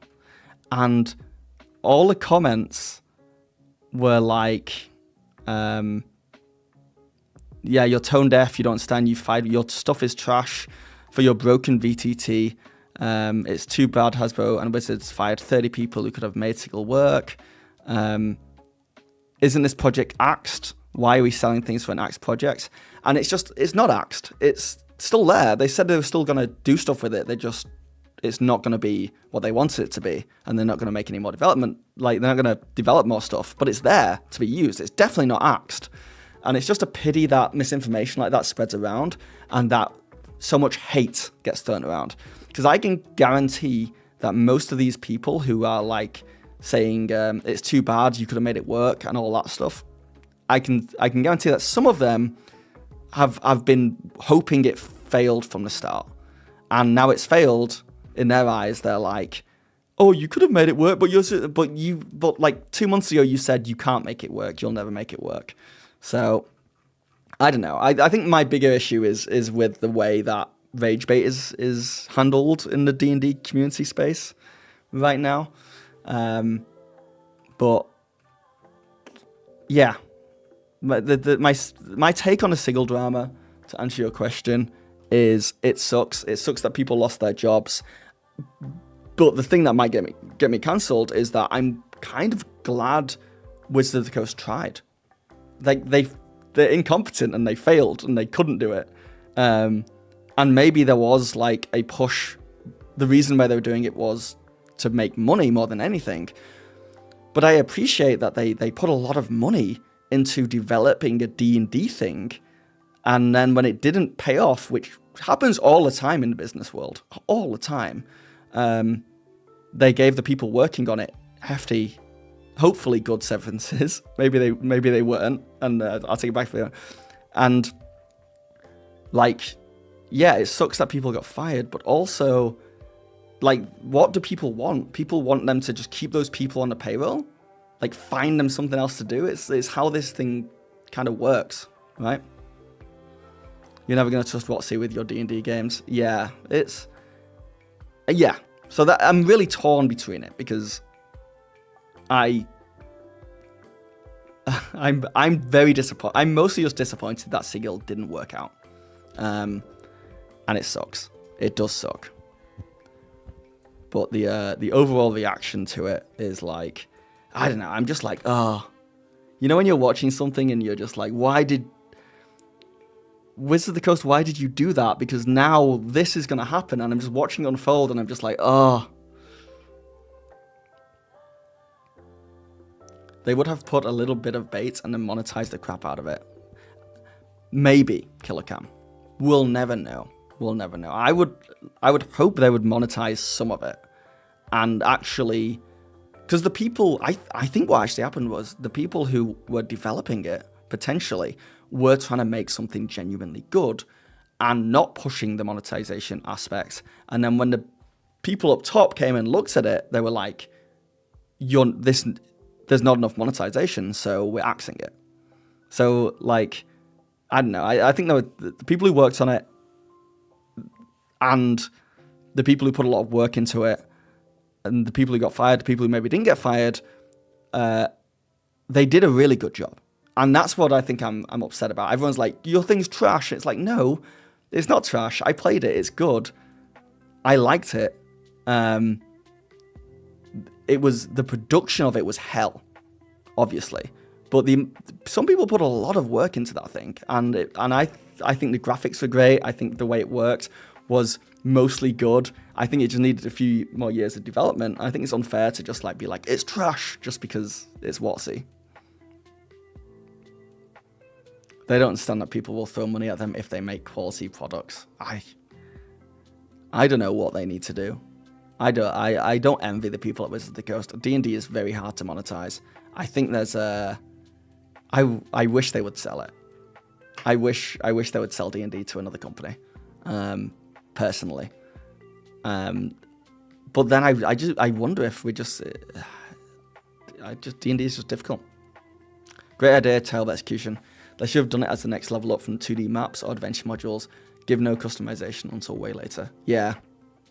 So what I'm hoping now, and I think it's happening, is that they take certain aspects of the 3D VTT and they put it into maps so that you can have your 3D mini. You can create your character as a 3D mini, like a character builder. You know, you can make it look however you want, and then you can drop that on 2D maps. And then you can put trees and rocks on the 2D maps.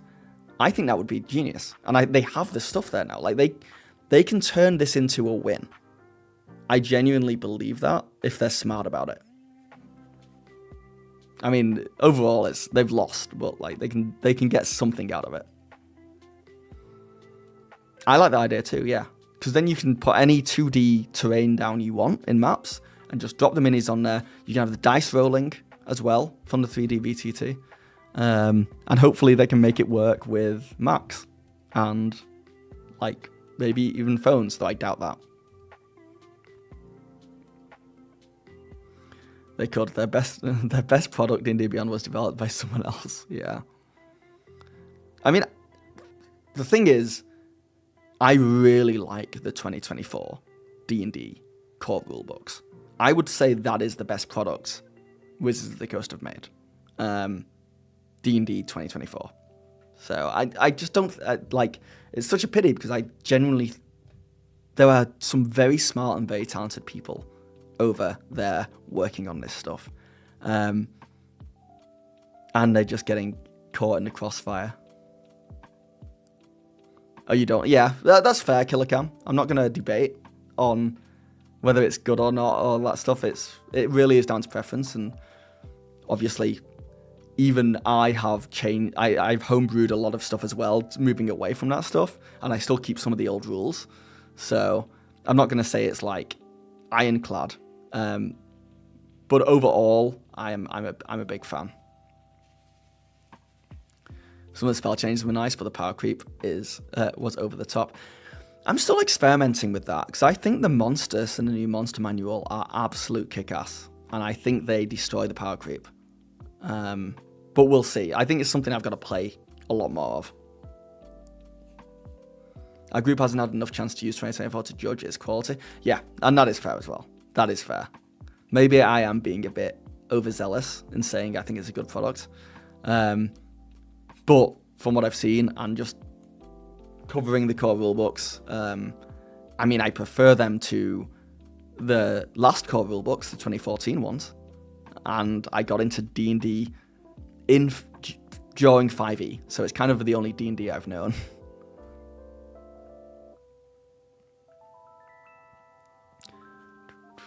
Be nice if they would just give what they have to another company and let them take the burden of making it good. Yeah. But then there's other stuff that I genuinely really liked that came out of maybe not, well, of D&D in general. Like, I know Baldur's Gate 3 obviously was, like, I've heard Hasbro had very little to do with that, but they let them make it, which is something. And then the D&D movie, I loved the D&D movie. I'm really glad that came out. It's such a pity it didn't do better. And something that I really... because obviously I'm overly optimistic. I know I am. I'm one of those people that, like, this company can keep doing really dumb stuff and betraying me, and I just keep coming back like someone in an abusive relationship. I get it. I know. And it's probably annoying to people who have been in the space for years and years and years, and they're just like, dude, they're bad. They're bad news. Stop covering D&D. Play a different game, all that stuff. And they keep seeing me covering D&D and playing D&D. The thing that will make it or break it for me is how they handle this upcoming Netflix TV show, which at this point I don't think it's going to come out. It was at Paramount. It didn't make it. It's now at Netflix. They cancelled Sigil in its full vision. There's not any more D&D movies. I would not be surprised if this TV show failed before it began.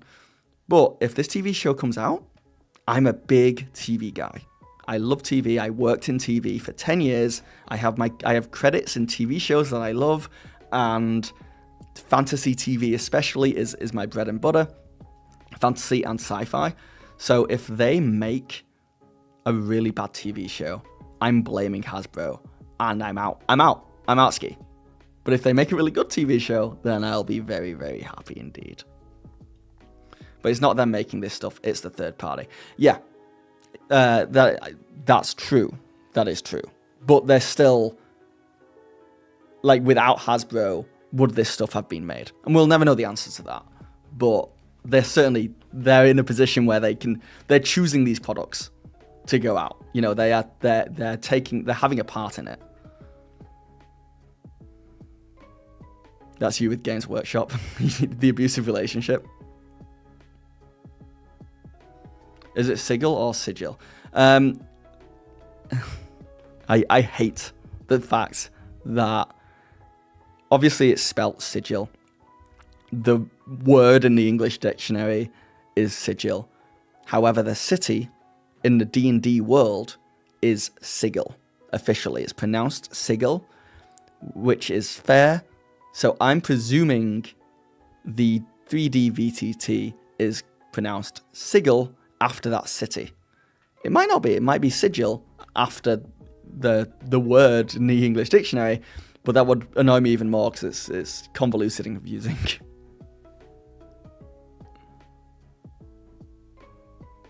The Orville by Seth MacFarlane is peak sci-fi. Big fan. Big fan of the Orville. Big fan of the Orville. I think it really captured that classic Trek vibe in a great way. Yeah, true. And how much... Silence. Also, me and Cat the Mouse watched the... if you're a Star Trek fan, we watched Lower Decks recently. And If you have been sleeping on Lower Decks, it's the animated series. Stop. Go watch it. Maybe just watch the last 3 seasons. They're some of the best sci-fi TV of any kind, live action or not, that I've ever seen in my life. They're so good.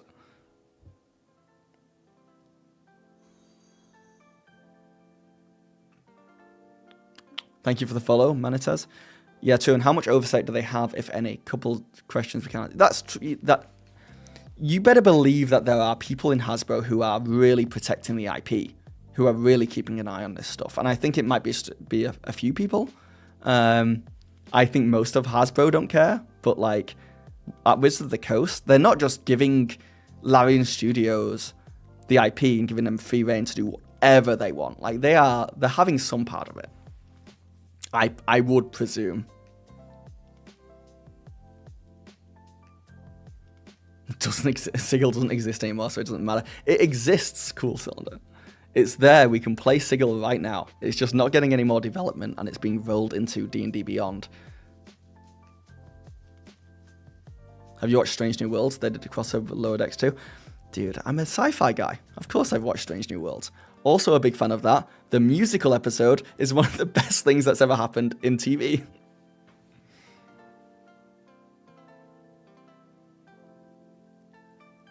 Sam, you should watch it, especially if you love Vanessa Marshall. I don't know who Vanessa Marshall is. I guess she's one of the voice actors.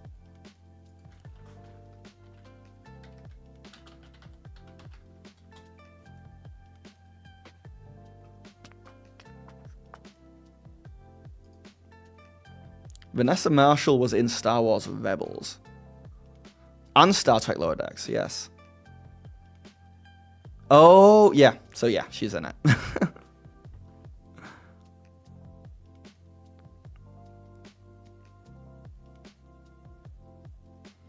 Hey, have you built the DM kit or not yet? He has. I have. That was what I did earlier when I put everything in that bag. Cool Cylinder. Yeah, I built it. Can't wait for season 3, yeah. She's Hera in Star Wars Rebels. So I'm worried for the God of War TV show. The showrunner couldn't even make it through the game. How can you succeed? Oh, don't even get me started on the Halo TV show. Don't even get me started on the Halo TV show.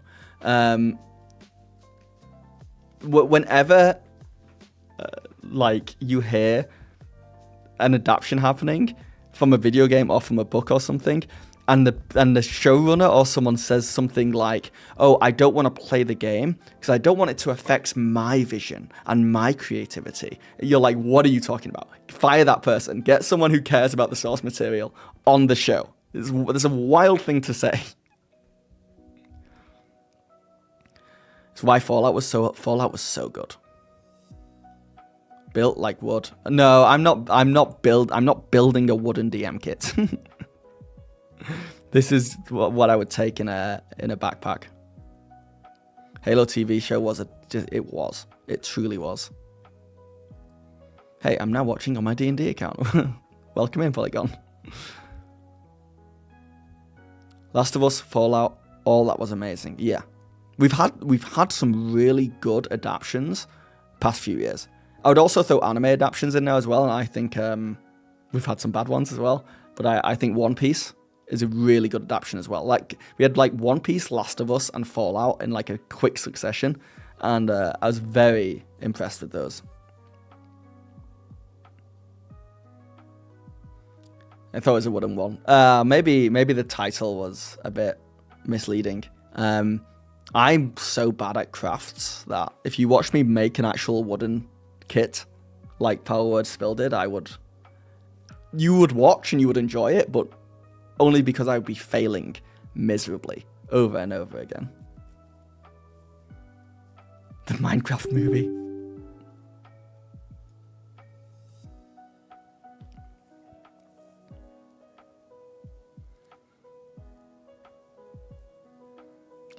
Elder Scrolls 6 will be the best game of 2037 when it drops.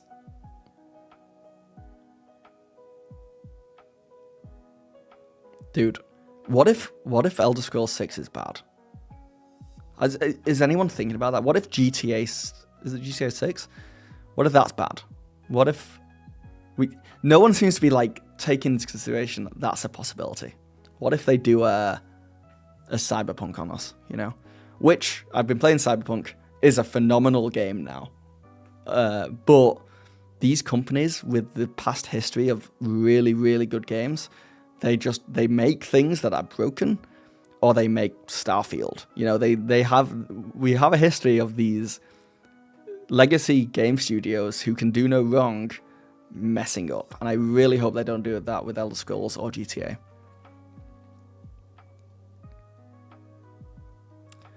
Switch to Twitch for when we raid later. I did just get a warning on my OBS saying my computer is full. It stops recording because I have no more space on my computer. So I think that's a sign that we should stop the stream soonish. Anything that happens now is not going in a video. We'll cry in the corner and shout, yeah, man. If GTA 6 is bad, then we are screwed. What I think the worst case scenario is that it's not bad. It's just middle of the road. You know? It's just okay. I would rather have it be bad than just meh. Like, one of those games that comes out after tons of hype and then you just don't hear anything about it. It's just quiet.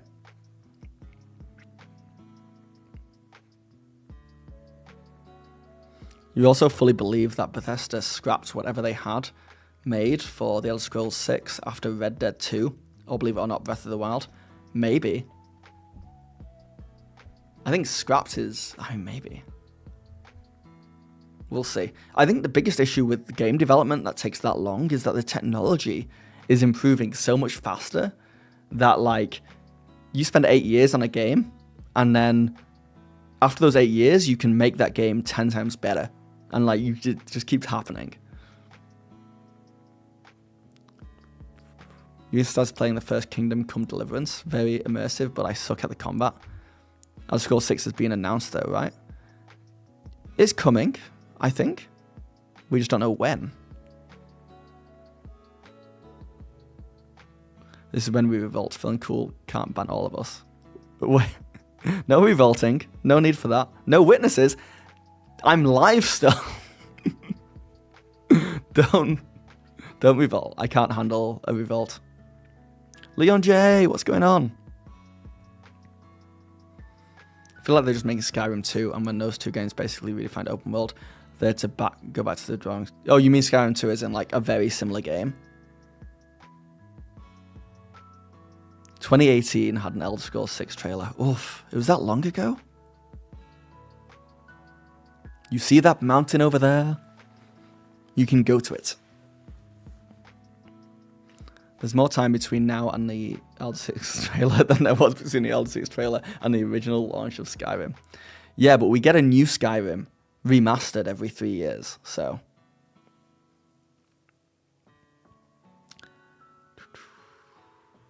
You know Hollow Knight Silk Song? I do not. I know of Hollow Knight. D&D video advice. I'm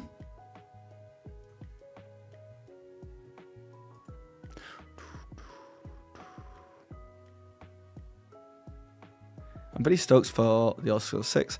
There's lots to live up to, but I hope they take it chill. What do you mean? Like, you hope they don't overwork themselves, or you mean that they don't try too much? Everyone, let's go to Twitch and write thoughts. CB I really appreciate that. Dude, I really appreciate what you're doing right now. Yeah, get everyone over here. Pretend to riot. Pretend to start a revolution. And then once we have a ton of people on Twitch, I'll raid. And then I'll look great for raiding.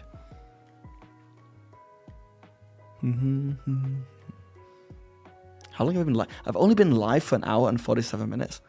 Man, I need to start playing video games on here. And I'm gonna start playing video games on here, guys. You can have this as a little bit of an announcement. I think I'm gonna try something I've never tried before. And I will be playing BG3, Baldur's Gate 3. But I'm also going to be playing, if this comes to fruition, don't tell anyone, because I'm trying to make it work. I'm going to play every D&D computer game that's ever come out on Steam. And then I'm going to make an epic, massive video of me playing every single game. And I've been trying to figure out the rules. And there's obviously some tropes that D&D video games have. That's probably the same throughout all of them. Number 1 is probably a character creation. Number 2 is probably a level system. So I'm thinking, every time I stream, I play a new D&D video game from like the 1980s all the way to Baldur's Gate 3. It's got to be official. It has to have the D&D logo on the title. And I have to get to like, either I have to play each one for at least an hour, or I have to get to level 3 or level 5 of each game. But it gets pretty crazy because if I Google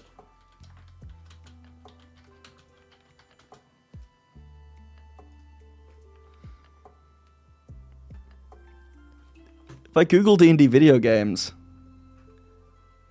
there are a lot of D&D video games. Like maybe too many to do this.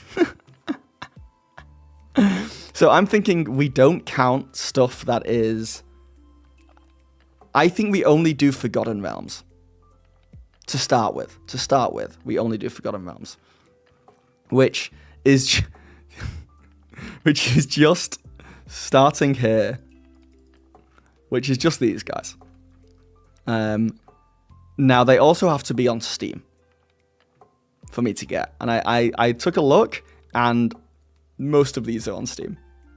So we'll start off with Pool of Radiance in 1988, and we'll make our way through Baldur's Gate 1, to Baldur's Gate Tales of the Sword Coast, through Baldur's Gate 2, to Baldur's Gate 2 Throne of Baal, to the Icewind Dale Trials of Loremaster, to Neverwinter Nights. And some of these might not be... Like, I wanted to play some of the online ones, but I think they're closed down now as well. So hopefully it's not as bad as it looks, though there are a lot of games. Oh no, what did you clip, bro? What did you clip? Legally, you have to tell me what I say in that clip.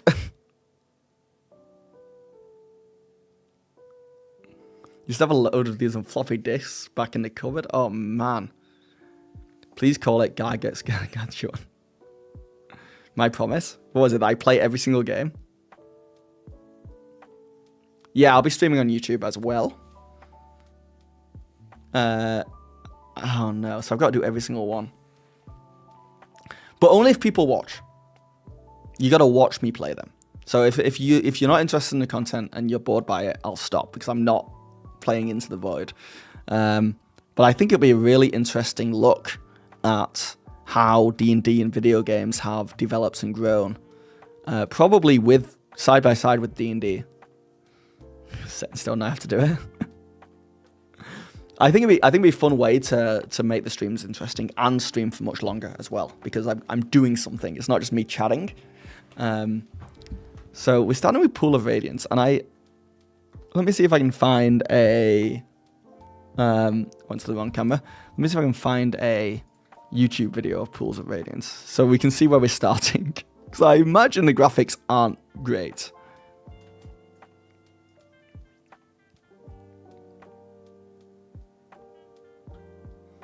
Pool of Radiance and Curse of the Zorbons had accompanying RPG adventure books too. That's awesome. I'd love to see the Twitch tags. Don't know if someone's streaming a game from 1980.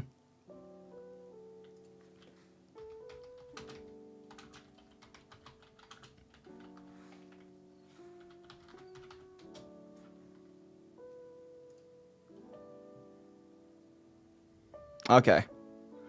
So this is what we're dealing with.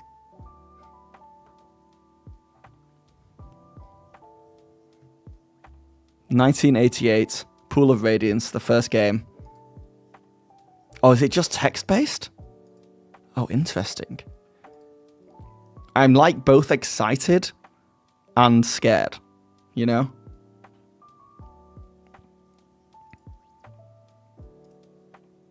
And wait, let me see if this is actually on Steam.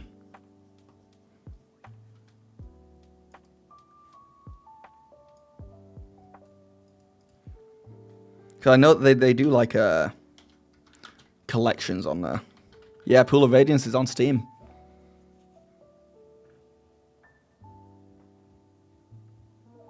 It's in the Forgotten Realms, the Archives Collection 2, which only costs $10. So, you know, we're in the money.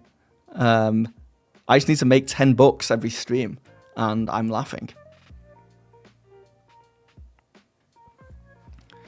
I can only play old games on my phone. I think the smaller screens help trick the eyes into thinking it's okay.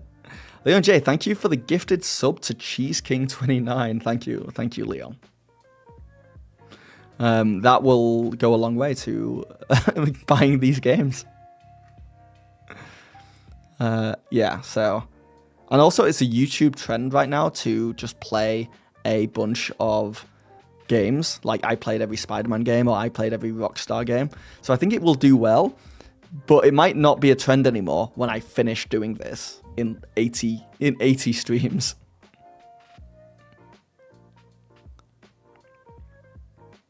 Alright, Cat the Mar, I'll catch you later. I may eat without you, because I'm getting pretty hungry. But I'll try. I'll try and power through.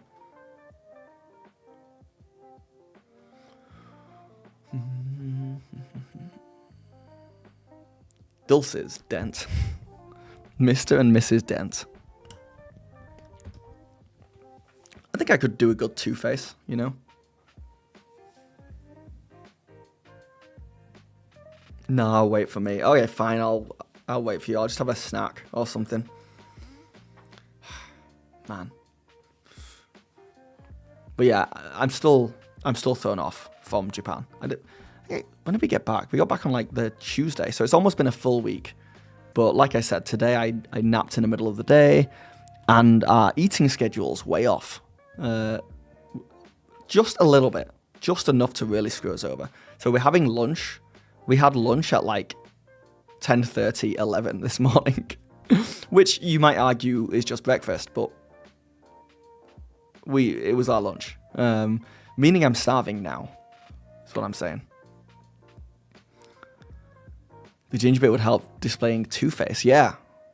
Not ginger, but yeah, I see what you're saying. Strawberry blonde. Or maybe I could be a good Joker, you know? But yeah. When you are more likely to cosplay as a villain than a hero, that's a sad time. Maybe I could do a good Wally West, because he's also strawberry blonde. What's a good DM screen for under $20? Oh, dude, any DM screen will do. I wouldn't... Like, are you going for, like, aesthetics or just something to block how people look? I honestly... I just like the official D&D DM screen. It's pretty solid. But yeah, any DM screen. Just go for the whatever. It's just whatever you want. And then you can, like I said, just use post-it notes to slap stuff on the back of it that you need to know about. I recommend a cardboard box. You can go for one of those full DM screens that just covers you completely, that they used to use in the 80s apparently. Yeah, I've never used a DM screen with custom inserts. I'm missing out, I think.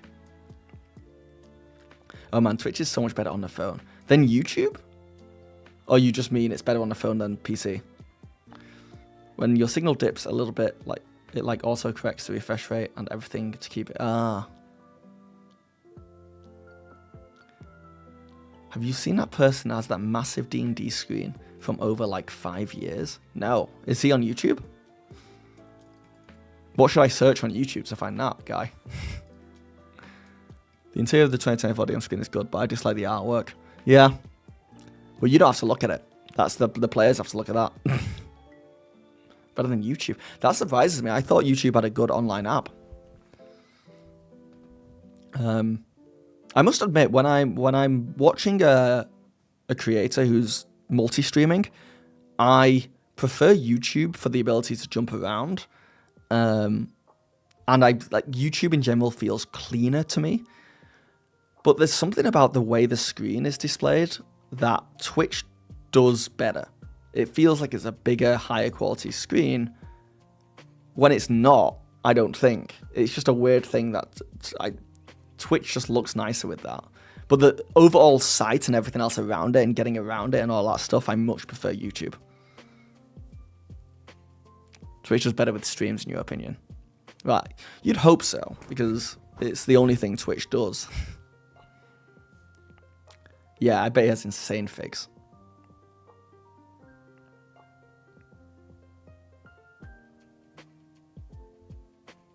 I saw questions about his D&D screen. Search that and look at shorts. It's crazy. Okay. 8.2 million views. Okay.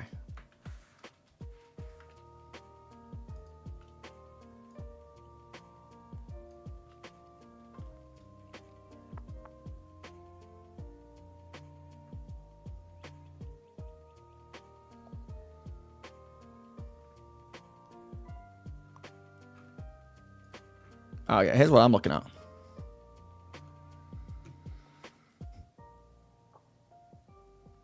I still get questions about this D&D screen. Will it be obvious to me when I see it?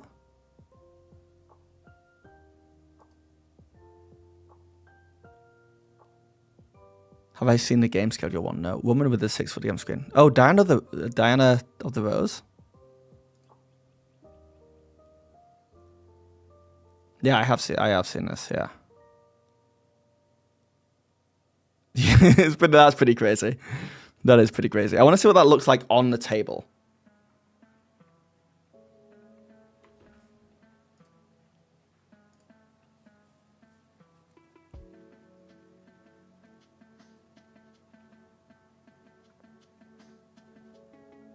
Yeah. I feel like we should go into Etsy again and look at the weirdest, most expensive DM screens.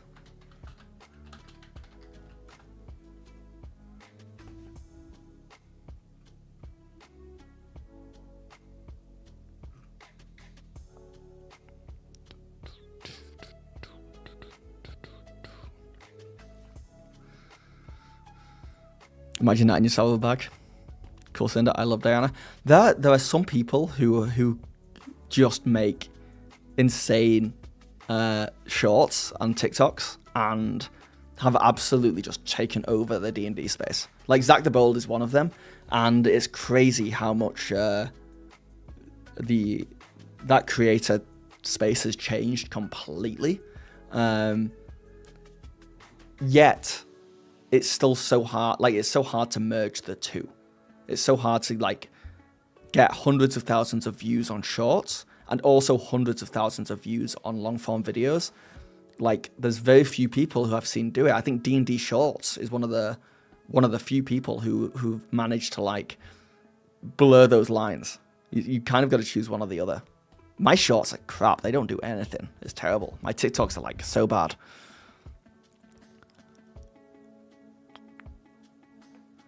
Zach the Bold is hilarious. Zach is great. Yeah. He's phenomenal. I've seen he's gone into a lot of Magic the Gathering stuff now as well, which is very smart. I think there's a lot of overlap there.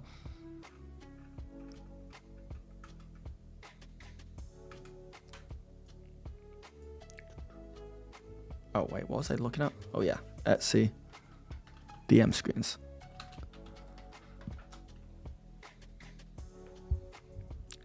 Cool cylinder, you can throw one my way. If you say you've got to be good looking, and so I'm I'm gonna be mad.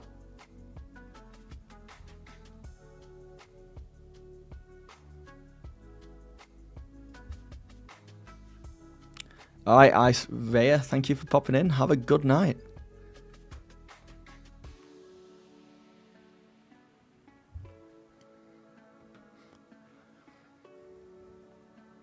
Shorter shorts. You got to do shorter shorts.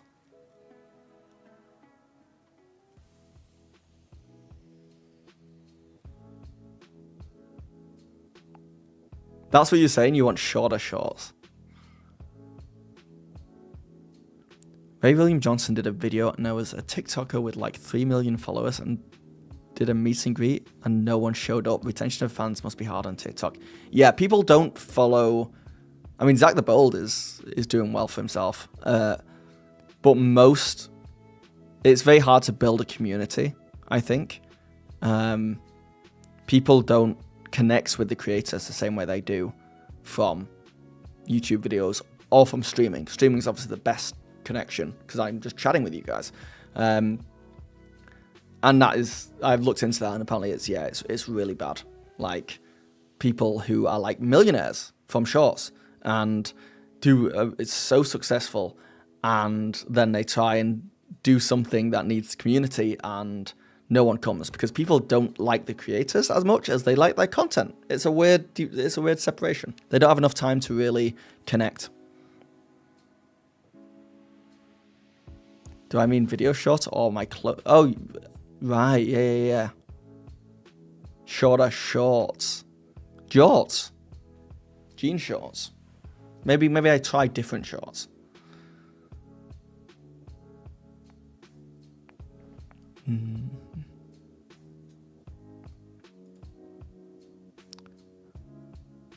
Pull up one of my shorts real quick. No, I don't want to now. I feel judged.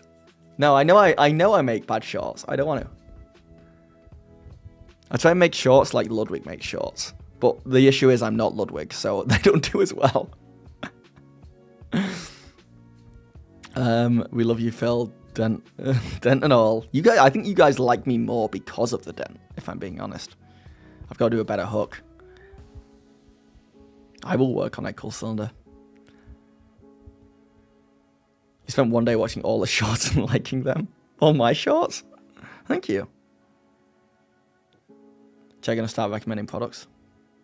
I gotta catch the viewer. Yeah. My issue is shorts aren't fun to me to make. That's the truth of the matter. They are not fun. I like making long form videos. And I get a bigger return from long form videos. I really like doing streams. When I make a short, it feels like a chore. I don't enjoy it, and I think you can tell when you watch the short. Your shorts are kind of slow, in my opinion. No offense. No, it's good. I fully know. I understand. Yeah. I'm shooting shots. No, I appreciate it. I will take all feedback as long as it's constructive. But yeah, I don't know. Shorts are... Also, the other thing is... TikTok is like pointless in Canada because we don't get paid in Canada. There's no monetary thing in Canada, which sucks. So I just don't have as much like motivation to make shorts because it feels like the most they'll do for me if I master shorts. Like if I do. Not master shorts, but if I get shorts to be as good as my long form videos, the most they'll do is give me more subscribers who won't watch my long form videos, which is not what I want.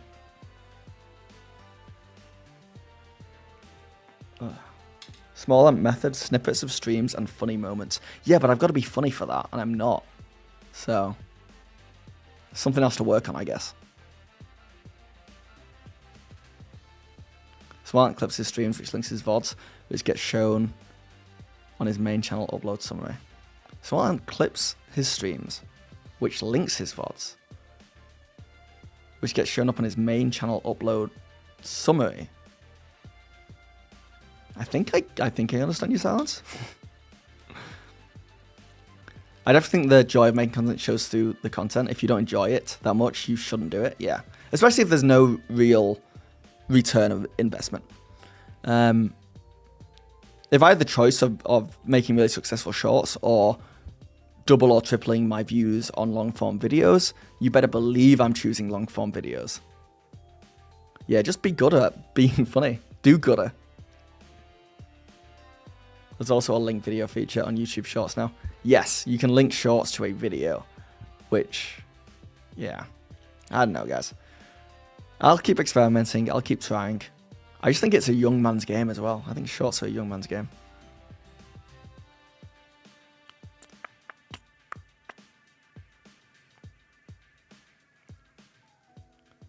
What's that like, Leon? What's that mean? Enjoy being a Phil sub if you catch my drift. I don't catch your drift. What are you saying? I am young. Well, thank you. I'm seeing my youth whittle away. Slowly but surely, though. Will you get a D100? I'm losing the plot with chat. What? What do you mean, will I get a D100? Explain yourselves.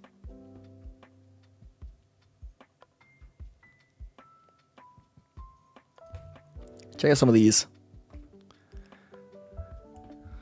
This is a DM screen that's worth $298 Canadian.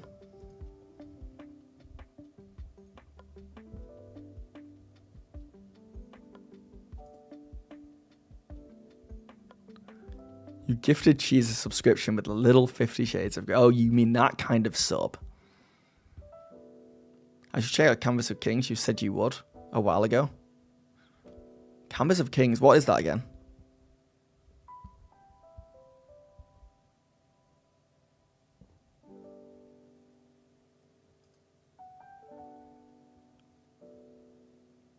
Huh. Okay, so it's just modular and everything slots in there. Dude, this is nice. I just don't think I want a big freaking wooden behemoth of a DM. Oh yeah, we're back to the catapults. Oh, it's a map making program. I got an update today. Okay.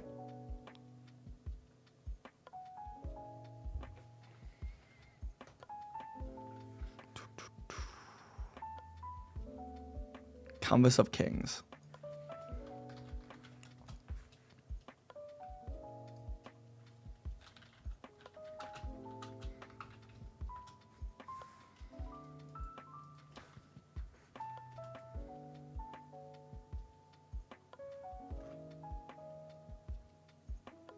Oh, did Power Word Spell do a thing on it?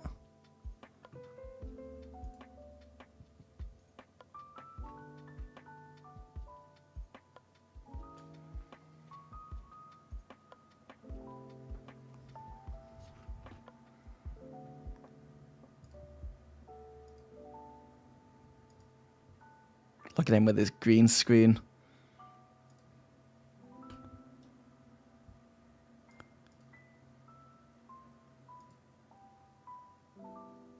Interesting. Okay. So what was the update that came out?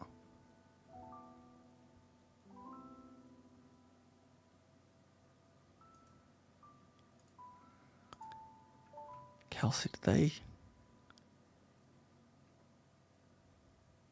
Oh, it's on Steam. Right. Shout out to Describe, by the way. Highly recommend. Feels like Phil is jealous of the green screen. I'm very jealous of Power Word Spill's everything. He has really high production quality. I can tell that's a green screen behind you now, though. I have a green screen. I just don't have the lighting for it because you need to light the green screen separately from me. So I've got two lights right now.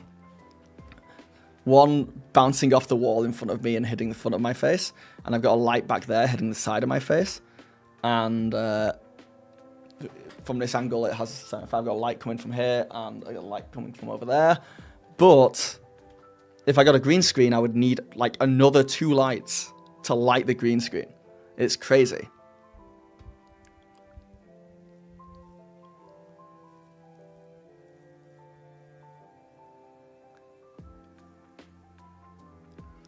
Oh, could you have a magnetic or wood discrete that doubles as a book? That would be cool.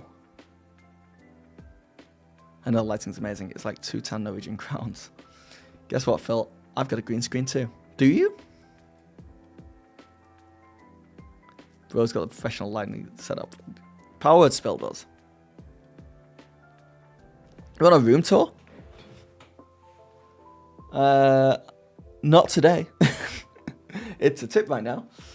Because I got a new desk, which is over there, a standing desk, which I'll talk about in a future video. My Japan video, which will hopefully come out in the next few days, by the way. I'm not giving you a house tour. No, I can give you two. I think I can give you two tours.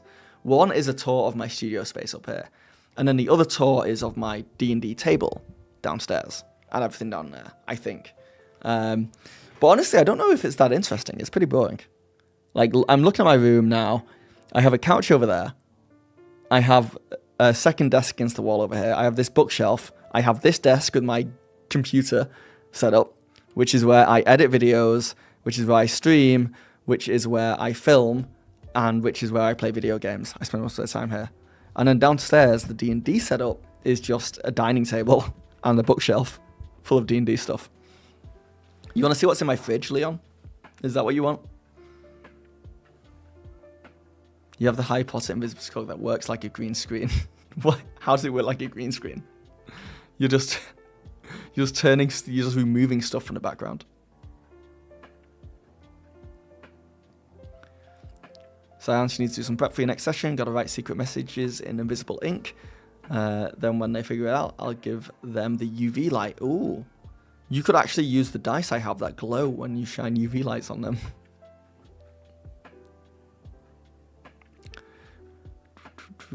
What about the kitchen and then the living room tour and then your hallway? I've had my hallway in videos before.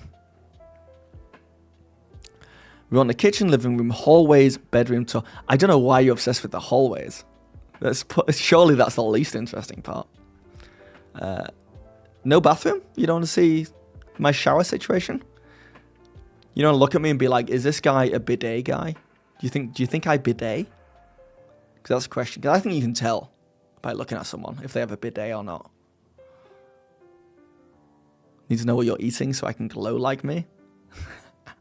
This is the lighting. And I have just started recently a new skincare routine. Thank you for noticing. I'm trying to look young.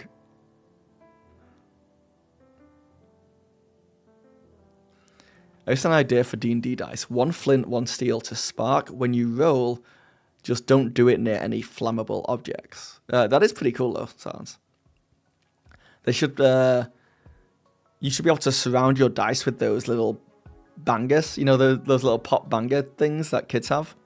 Was that a thing in North America? It's like little paper gunpowder things that you throw on the ground and bang.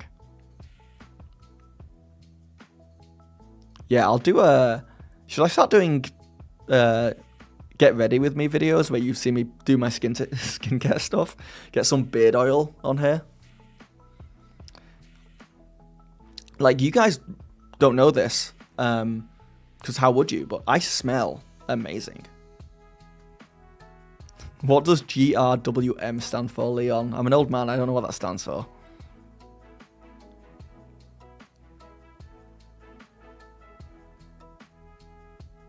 Call him Poppus. Yes, I think that's what I should have called them. You can smell from here. Thanks for the last video. I sent it to my players. They said that I'm the same DM type as me, narrator and vibe, as I remember. Thank you. Thank you for watching it. Dude, that video, I woke up on Saturday morning and I had the idea and I Googled the idea of DM subclasses. I found that article and then I wrote it and I filmed it and then I edited most of it all on Saturday, which is a crazy amount of work for me. Then I finished editing it on Sunday. I stole the title from Mystic DM. He's fine with it. And then I made the thumbnail and I published it. And I've never made a video that quick. I've never had a turnaround like that, and it's not an easy thing to do. It's not something I could do often, but that felt good. That people seem to be liking it as well. It was like I put a lot of work into it in a small amount of time. Oh, get ready with me. I just said it. Yeah, okay. Get ready. GRWM. Get ready with me. And I can do mukbangs where I eat food. Well, I know I've spoken about this in the past. I would love to do a video, a mukbang, where I just eat edible D&D stuff. There's edible dice. Oh, and I want to do the drinking stream. Have you seen the alcohol? There's like D&D beers you can get, and then there's that whiskey, the D&D whiskey. I would love to do a video where I just get wasted drinking D&D related alcoholic products. Mukbang would be amazing. What's it called? Journey's End? Is that what it's called? Or Hero's End? Journeys?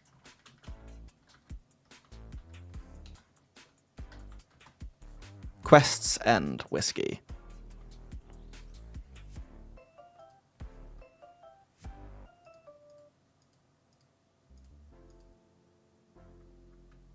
Like, look at this stuff. Look at it. I'm not even a whiskey guy, but I want some of this whiskey. Wait, do you get dice with the bottle? Oh, well, the bottle's not changing.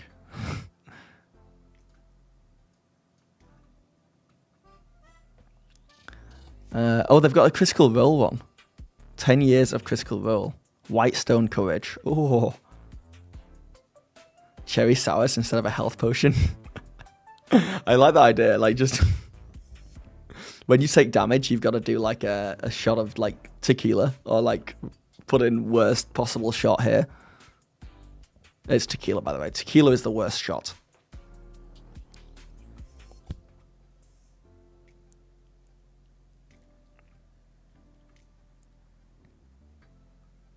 Yeah, join me on the drinking. Mukbang in the hallway while doing... You're obsessed with my hallway. I can't believe you guys are latched onto the hallway so much. Skincare mukbang when? Just me putting skincare on, then eating hot wings and getting it all over my hands. And then my face. While putting more skincare on. As a YouTuber, I think I need like 15 to 20 hours for making an 8 to 13 minute video with script, montage, preview. Yeah. That's about how long I spent on that video. Well, actually, no, I did that video faster, but yeah, that's about right. That's why I'm trying to turn streams into videos now to make it faster. But when I do, they do really bad. They do really badly.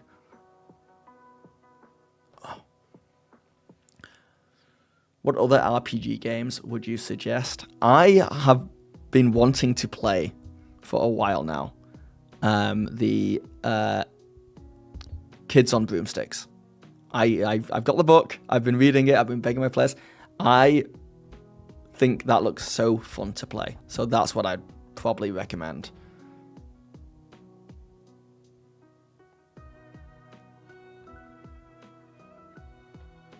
Never really found out about the knocking in the hallway. It was Patreon. Patreon was knocking.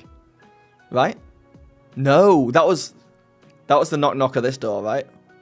That was the Halloween episode. That's not a hallway, by the way. That's a closet wardrobe space. I think it's one of you guys. I think one of you guys is in my wardrobe.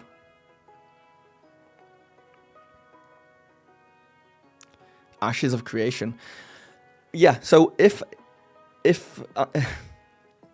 I make a video called I play every D&D video game ever, and the video does well, or the streams do well where I play it, I see no reason why I can't just start playing fantasy games. Any kind of fantasy game that is similar to D&D. If that's something you guys would like to watch, I would love to do that. I would love to get into gaming a little bit as well on here. Would you stream a D&D session? I would stream a D&D session if... It's something I've thought about a lot, and I do want to do it one day. I'm nervous to do it. And it's nerves that, like, I was nervous to live stream. I was nervous to make YouTube videos, and it's just a matter of time until I get comfortable enough to do it. and I'm just kind of waiting for that to click where I'm just like, let's do it. So once I have that like comfort, I'll probably live stream a D&D session or a TTRPG session. But I have in my head that I want it to be really good. Like I've watched a lot of actual plays for my videos, and if I do an actual play, I'd want it to be really high quality. I mean, like multiple DSLR cameras, really good sound system, really nice sets. I want it to look really nice. It's got to be in person. Just my preference. So I'd have to wait until I could pull that off, kind of thing. But it is my dream. I'll tell you this. It is my dream to do a YouTube series called I Played D&D In. And the first one would be like, I played D&D on top of the CN Tower. I played D&D on Mount Fuji in Japan. I just finding weird, beautiful places and getting permission to play D&D there, and then getting a cool cast of whoever's around. Like I played D&D in Critical Role Studio. It's obviously very hard to do. I'd have to get much bigger, but I think it'd be really cool to collab with people and go to different countries, places, cities, and play D&D in really cool places. I played D&D on the Yorkshire Dales, and we'd just go out. We'd have a setup. It'd be outside. It'd be gorgeous. I think it'd be really cool.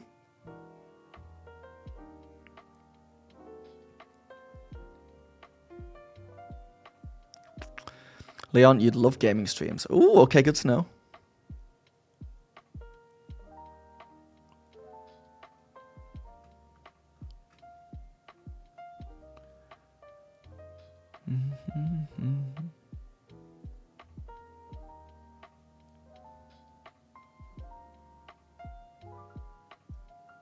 Make sure my players are okay with it. Yeah.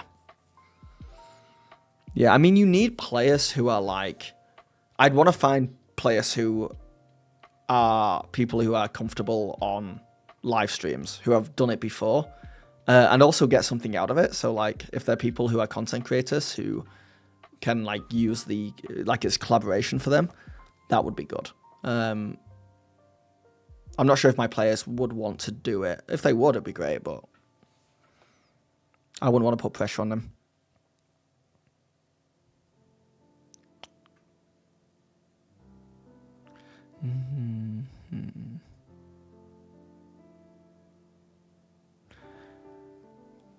If you have a studio hand carrying a table, you can run through buildings getting chased by security and play D&D everywhere. I play D&D in places I shouldn't is a great YouTube video title. And I can imagine a thumbnail of us playing and being chased by security somewhere.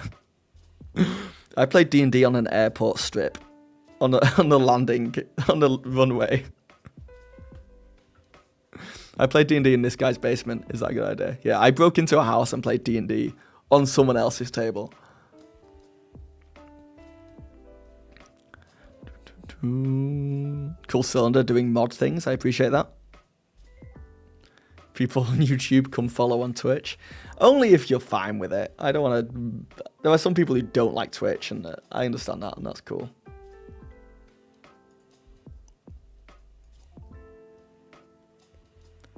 On baggage claim. That's hilarious. Oh my god. Imagine. I played D&D in Leon's bed. I'm playing D&D behind you right now. But I don't know, I think it'd be cool. Like, the whole, like, I played D&D in a castle idea, or I played D&D on a cruise ship, are, like, two things you could genuinely do, because that's people play D&D on those things. We already made that joke. Oh. I can't keep up with chat! Oh my god, you did it. You guys did it. Thank you for the follows, guys. Pragmatic Stew 24, GG Zerty, Chim Jim. Oh my god. Well, we hit the goal. Hi from YouTube, followed. Hello, Zerty. Good guys. Yeah, great guys. I played D&D on this guy's roof of his home. Yeah. I played D&D loudly in the library. Look, I mean, it's a good series, right? Thank you for the gifted sub again, Leon, to Jim. I'm sure they appreciate it. Thank you, thank you, Leon. Single-handedly keeping this stream going. Oh my god, Leon, chill. Leon subbing again with going to GG Zerty. I appreciate it, Leon. I played the most northern game of D&D in the world, Thumbnail of the North Pole. That would do well. I'm telling you right now, that would do well. And we just play the most basic D&D. It'd be boring. It would just be like a lame one-shot. Like the wind would be whipping up and you couldn't hear the audio fully, but it would still do incredibly well. I played D&D 1,000 leagues under the sea. I played D&D on the field of a rugby game while the game is happening. Oh man. Yeah, I really think that would be a hilarious series. And then you guys would get to see me DM. And the YouTube algorithm would love it. It's like a win-win-win. I played D&D in the Titanic. I played D&D on an iceberg. We could go up to, you know that low orbit thing where it simulates being in space? I played D&D in space. I played D&D on the North Sea. Oh, man. That's what I want. What do I need to do that? I need hundreds of thousands of dollars to do one of those, right? I played D&D on a roller coaster. Oh, man. I played D&D on the moon. Well, that's just... I think that's out of the... we're more likely to get in the Titanic, I think. The problem is I can picture these hilarious YouTube thumbnails. I played D&D while skydiving. I played D&D in a bus is nice. What's happening, Sun Man Moon fan? Someone mentioned the moon a second ago, Sun Man Moon fan. Were you summoned? Is that how that works? You just can't hear any audio in the video. Yeah, and also it would be impossible to play D&D on a roller coaster. It would be madness. I played D&D. Okay. Realistic ones that would be hard but fun to watch. I played D&D in a trampoline park. Right? The whole table is bouncing up and down. I played D&D during class. You just play D&D while your house is being ripped apart. I played D&D in a tornado is not something I want to do. Even impossible says I'm possible. I played D&D in a sensory deprivation tank is like genuinely... You know that Ryan Trahan video where he's like, I went to the quietest room in the world and it's like this most soundproofed room ever. And people can't spend more than like a couple of minutes in there because they can hear their own heartbeat. I played Japanese, so I just read a comment about Japanese. I don't know Japanese. I played D&D in the quietest room in the world. But yeah, I tried playing D&D in another language. Is that a nat 20? I don't know, it's Japanese. Very good. The trampoline should be the table. Just dice just ricocheting everywhere. I played D&D while playing GURPS. I played D&D while playing paintball. Now that's a fun idea. I played in the loudest room in the world while playing classical music. Yeah. Learn sign language for that. I played D&D in a garage can.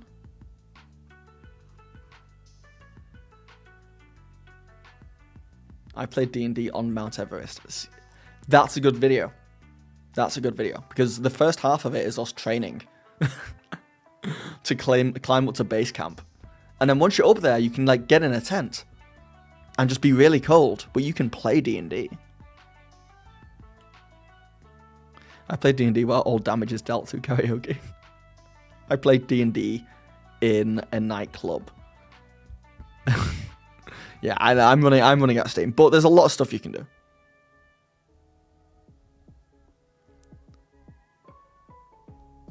I played the biggest game of D&D, pans out to a Zorb-sized dice. In the middle of the woods. We need to branch out, guys. You're all getting too big. I agree, Rogue. What idea do you have? How about I play D&D in my neighbor's attic at night while they're asleep? Did you guys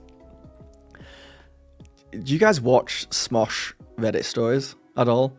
Because there was one that came out on Saturday, an episode, and one of the Reddit stories is that this guy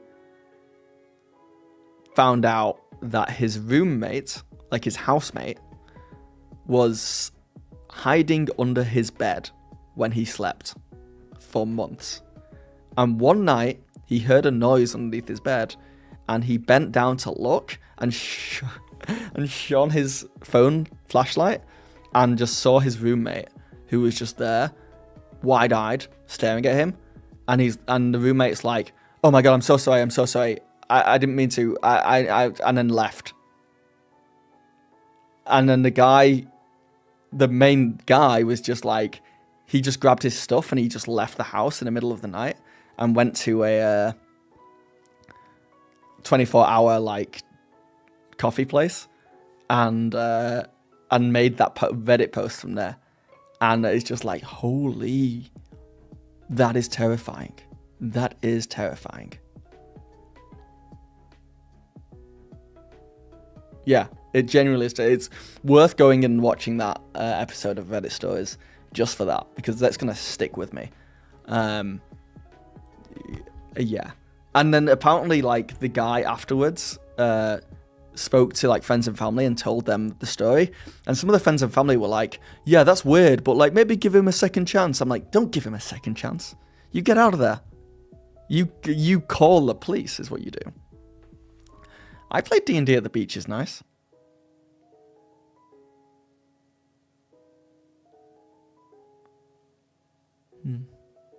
Question for you, bonus action. How do you make custom monsters?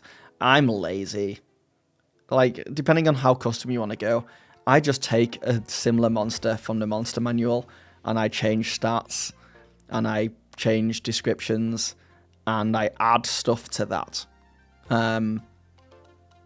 So if you have like a cool idea for a monster that can do something really unique, just grab an old monster and reskin it and slap it on there. That's how I would do it, personally.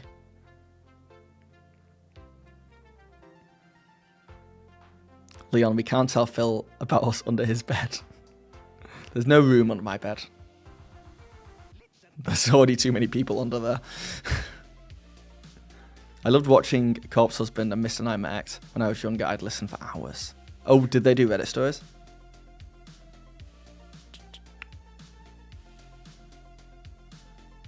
No, not one with alright, guys, don't be... You're the ghosts in this house that I keep hearing, I guess?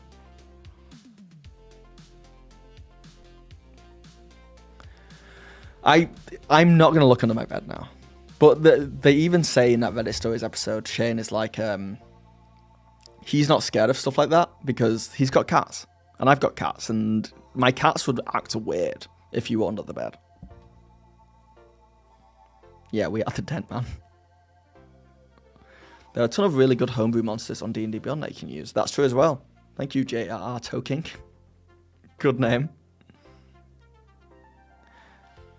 Bonus reaction, what do you think about D&D Tube? Is there any sense to make DM advice or player advice video? Or now is it more like funny videos like I play D&D in? The I play D&D in viral ideas, I don't think D&D Tube has done that yet, really. And I think once you start doing that, you leave the D&D Tube space, more entertainment stuff. When it comes... The thing with the D&D Tube space is there are a ton of videos from creators over the past 10, 20 years that has kind of covered everything.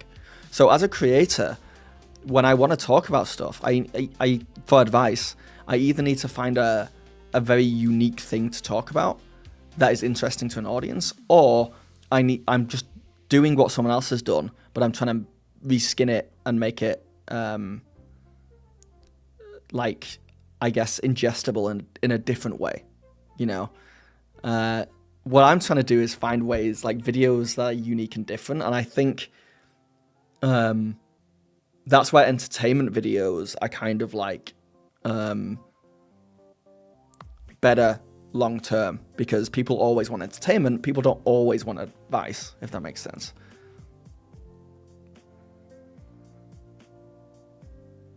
Check out my Dent Monster homebrew, guys. Okay. What about D&D in a sauna is fun. D&D tube is really hard to pull off. Yeah, and even I don't want to. I know I'm gonna run out of D&D content eventually. It might be years down the line, and that's why I would love to play like fantasy video games or get into something else fantasy related that I can pull from as well, so that I'm not like eventually one day scraping the bottom of the barrel for D&D ideas. But I don't know. Like, you asking me how I feel about it in general. I think D&D Tube is a phenomenal place. I think it's got some of the most creative, kindest, coolest creators out there, and I think it's just such a cool, lively niche that there's new people coming in all the time, but it doesn't feel like it's changing. One thing I really like about the space is that I think it skews older compared to other YouTube niches, especially gaming niches. I think a lot of viewers are much older, and a lot of creators are older as well. And I think that's a really nice space, rather than, you have to be 22 years old and a gamer to make it, or good looking to make it in the space. No, you really are like, it feels like the viewers really listen and really like insight and good advice. And sure, a lot of comments I get are like opinionated people, but it's nice. They're passionate people as well, which is nice. You'd love to see me run campaign as a video series. Yeah. The other issue with just running sessions on stream or as videos is it is a ton of effort. It is a ton of effort, and I don't think the views often would warrant it. I don't think I would get a lot of views unless I really had a twist on the format. So it's about thinking of that twist or unique way of doing it.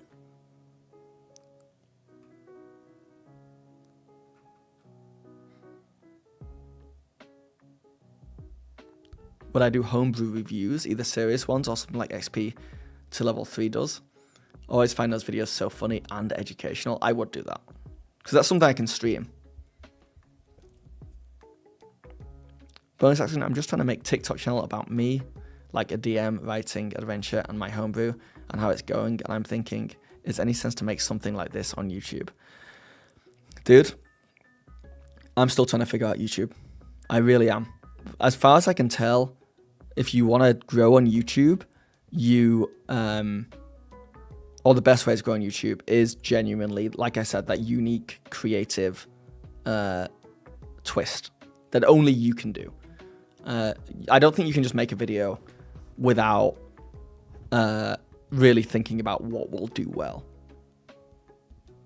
And I see a lot of people, not just in a D&D space, but YouTube in general, who make videos. I think audience retention is massive on YouTube, and I think unless you are spending hours editing. Thank you for the gifted subscription, Leon, to Doug is the best. That's actually Doug, right? That's Doug from YouTube. Hey, I got a question. Have you ever had D&D incident before? What do you mean, Doug? What does that mean? Like a problem? Like a problem player? Oh, thank you for telling me that, cool cylinder. Tell Spares 25% off if you want to check it out. I may do.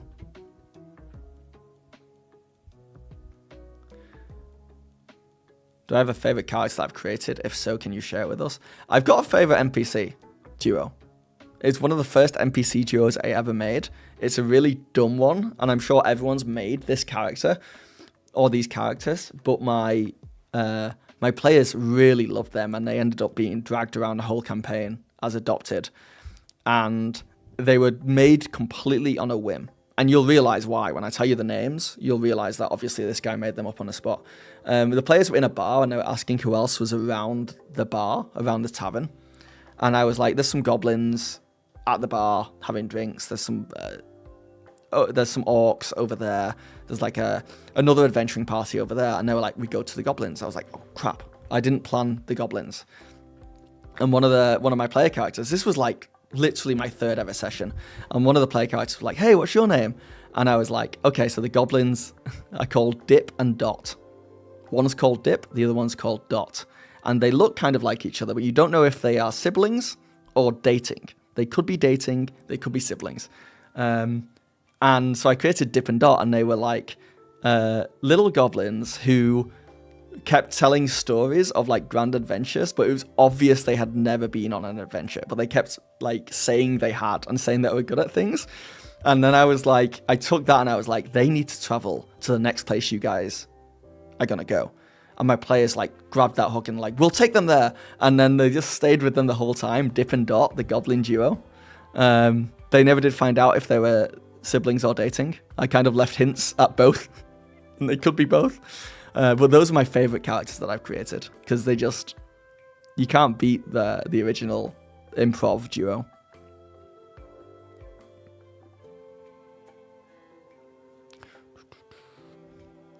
Leon just refuses to see unsub chatters.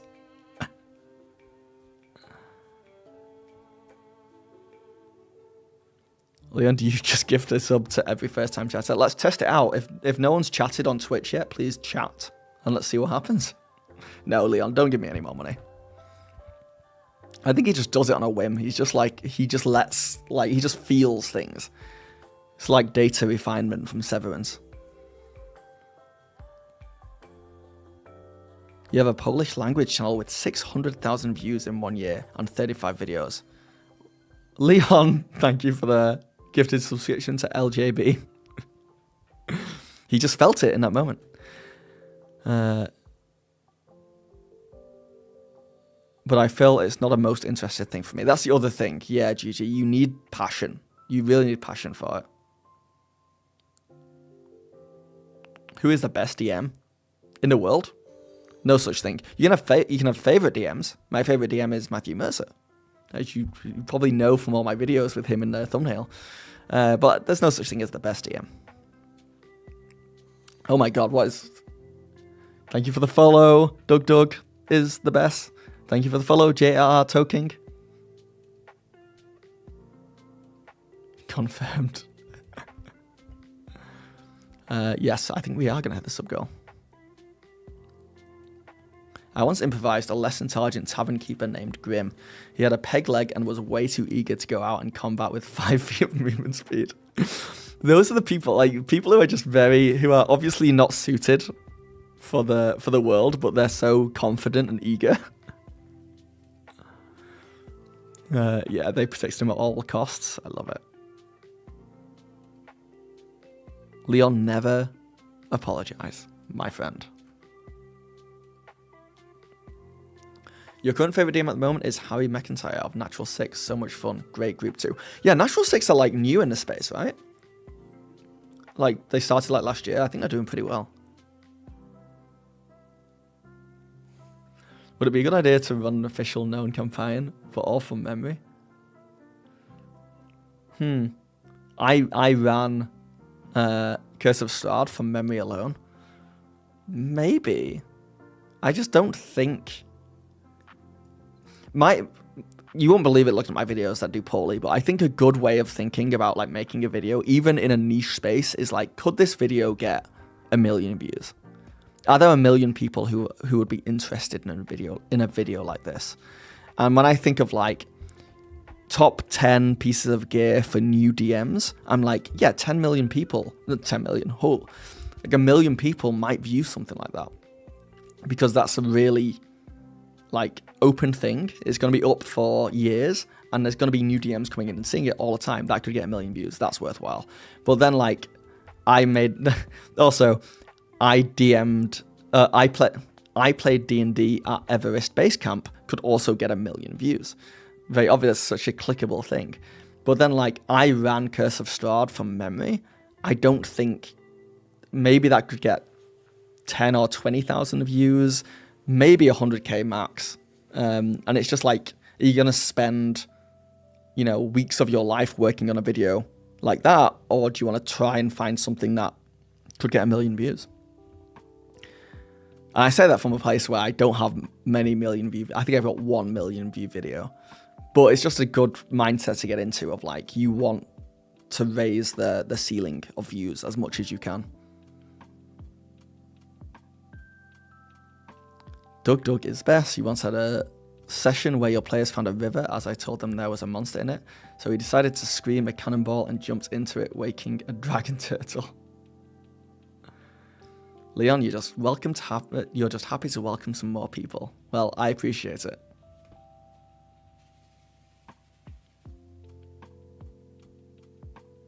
Nice ban a couple of hours ago. Cool sound. I see you working. Yeah, he's on top of it.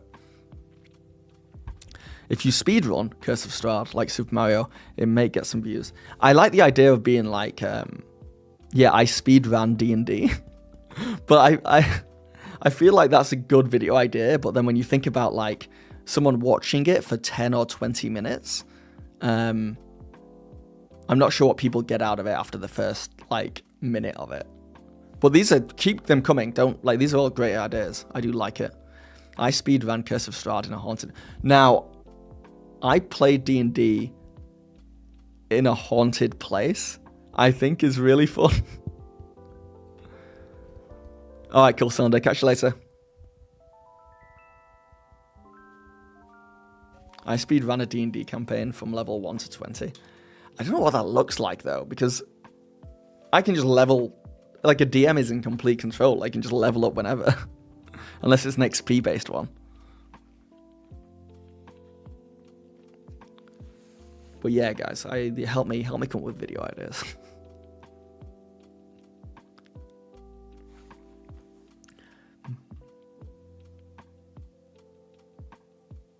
It's just a 5-minute video of me going through D&D Beyond. Yeah. I wanted to do potentially stuff with AI, but it's such a hot topic right now, and I don't like a lot of AI. So I kind of want to do stuff with AI that showcases it as being bad. But then what if it's really good and not like crap? But like I'd love to do like one video idea I had, which would be a live stream, which I think would be fun, is I played D&D with ChatGPT. Like ChatGPT is DMing, but I only roll ones. Every time ChatGPT asks me to roll, I say I rolled a 1. Every time is a failure. And I want to see how bad the campaign gets if I fail every single check with a natural 1 and see what ChatGPT does with that. I think that would be a really fun experiment to see what would happen.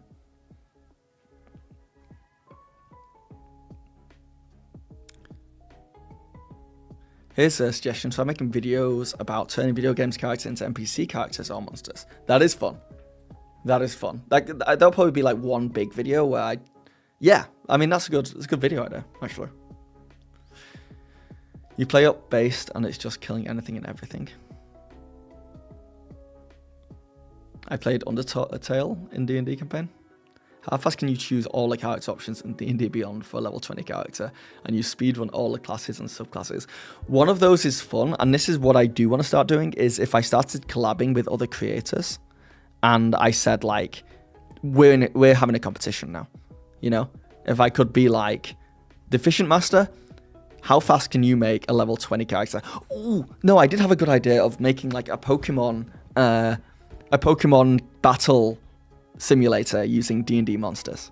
So I get Deficient Master on a stream, or I get his hands on a stream. Deficient Master is a brilliant YouTube creator. Go check them out if you haven't already.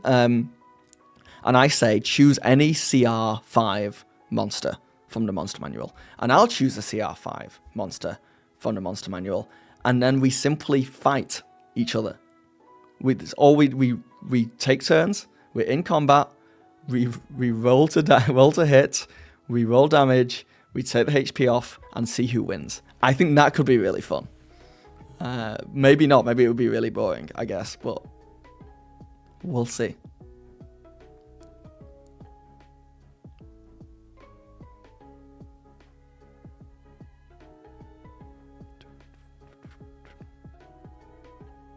Could I turn myself and other D&D YouTubers into D&D characters? I'm a straight up average Joe.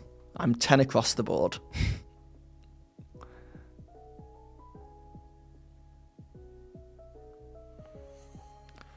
What about a couple of build videos strewn about? I love watching builds. Maybe.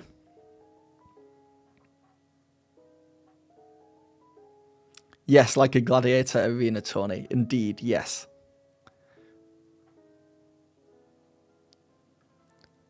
Iron Flask and Raven slumber as the Pokeball. Yeah. Or we could grab, because... oh, by the way, Leon J, thank you for the subscription to Pragmatic Stew 24. Thank you. Whoops, finger slipped. You could do collabs with D&D craft YouTubers and do a series making D&D terrain. I'm not sure if that would interest you. I'm not good with the arts and crafts side of things. I think there's a cool video idea where I get better. I was looking at the start of the year. I actually got quite far into planning a video where I try to make a dice tower from, getting the polystyrene material, getting one of the box cutters and cutting it all up and gluing it all together and then painting it and making a dice tower just from stuff I go out and buy from the shops. Because I'm so bad with that stuff. That would be interesting to see how easy it is for like a complete noob.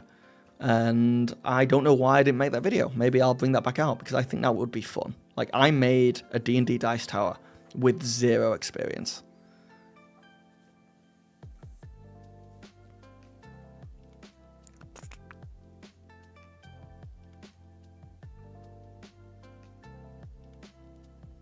RJB, your prime sub goes to natural 6 to self-sufficient. I respect that a lot.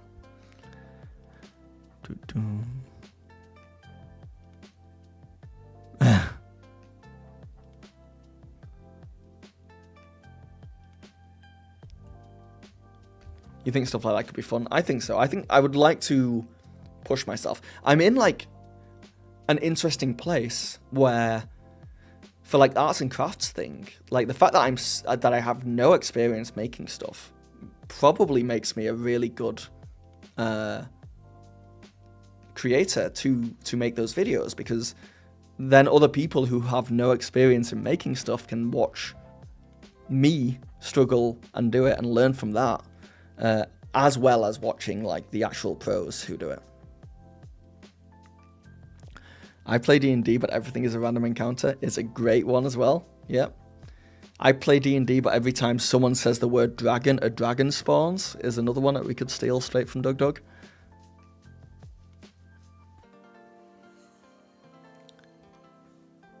Leon, you gotta... Oh my god, thank you. I want to say you gotta stop. I hope you don't feel pressure to do this now. But thank you for the gifted sub to JRR Toking. Oh my god, he's blacking out and doing it now. He's not even aware.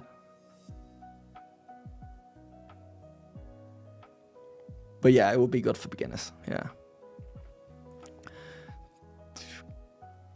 You really are just doing it when people have their first message. High effort, not realistic video idea. Running a short campaign with friends on a cruise ship. I love cruising videos and D&D, so I'd watch the heck out of something like that. Yeah, also, they have the D&D cruises. Have you seen those? Where it's like a cruise you go on and everyone just plays D&D for like 2 weeks and then they're done. If they would like to get in touch with me and offer me a space on a cruise ship, I would take it. Plus, my parents cruise a lot and I've not told them about my channel yet because I'm shy and I want to. So that could be a great way for them to find out about it because they watch a lot of those cruise videos.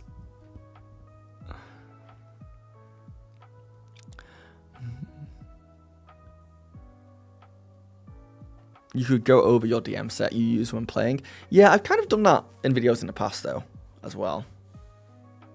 I play D&D, but if I roll a 20, I give $5 to charity shop. Then, I mean, Polygon, you're getting in the right headspace there. Honestly, I can see that. Yeah, I play D&D, but if I roll a nat 1, I lose money. And we give it to charity. This is great. This is like me just really using chat to come up with video ideas. Phil, we need to give taste samples of the sub. Free trials. I love it. I play D&D, but every dragon I see, I have to seduce. I play D&D, but people can only roll charisma checks. That's actually pretty fun. That one's pretty fun. Like, you can only choose charisma for rolls.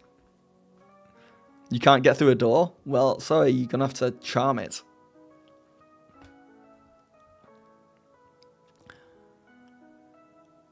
I exist, and every time someone first chats, I lose $5. It's a good title. Possible idea, get Professor Dungeoncraft to cross-promote a video and have him come and show you what he does when making crafts for his game. I'd love to see the two of you work together. I'd love that as well. But what, come to Toronto in person? I don't know where Dungeoncraft is based. I play D&D with chat. An oldie but a classic. An oldie but a classic. Are we still live? Or are we lost in a space-time continuum? Jar Monk, is that a video title idea? Leon J, I got one sub left in me. Who wants it? I don't worry about it, Leon. Yeah, we're in a space-time continuum. We are in that realm where the stream is just begging to end and be taken off life support, and I'm just like holding on for a little bit longer until Leon gives me this last sub. No, Leon, don't eat rice for the rest of the month. Please keep your money.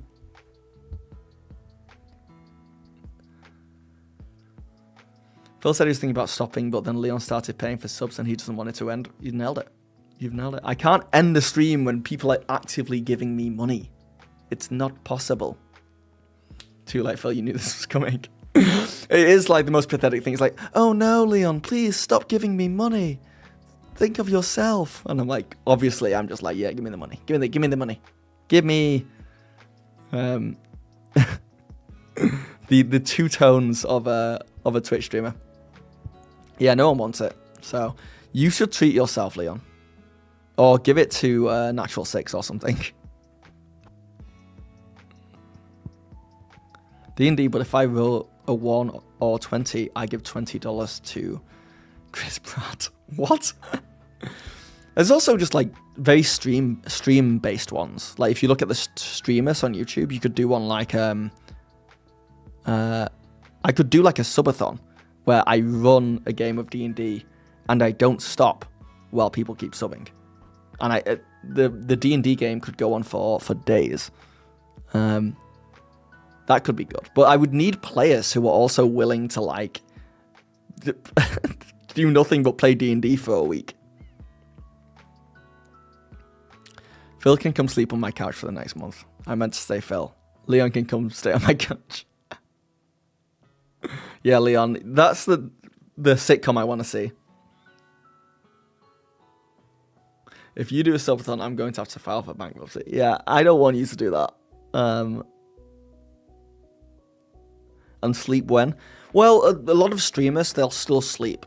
So I will do like 16-hour streams, and then I'll go and get 8 hours sleep, and I'll come back and I'll start the stream again straight away. That's how I would do it anyway. I don't want to sleep on stream. You guys don't want to watch me sleep. Every sub adds 1 minute to a timer. Great, I think so. I think I would hate D&D at the end of it. I'd be done. I'd be like, okay, I'm quitting the channel. I don't ever want to play D&D again.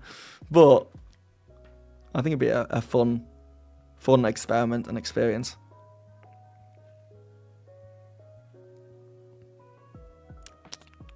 D&D for a week, count me in. Well, I mean, it might go for months. Bedroom tour. Bed tour. Wait, do you have any animals? Because I just thought of an idea using any pets to play D&D. I have cats. And if I put a dice down, the cat will bop it. They'll roll it. Leon J gifted a subscription to Ray. Thank you, Leon, for that last subscription. And thank you for us hitting the new sub goal. It says we reached our new sub goal of 10. Thanks, everyone. But really, it's thanks, Leon. Someone give the man some rice.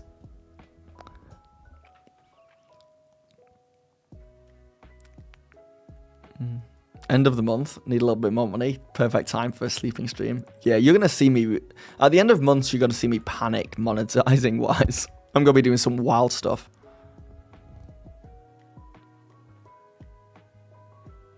That's why. Oh, Leon, you made people not want to talk.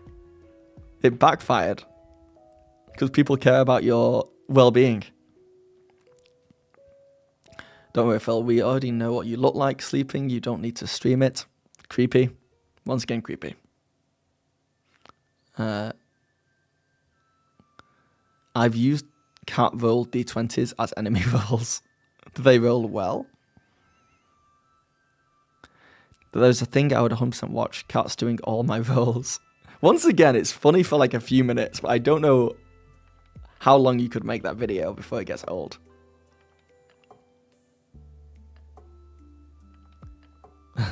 Fly him to...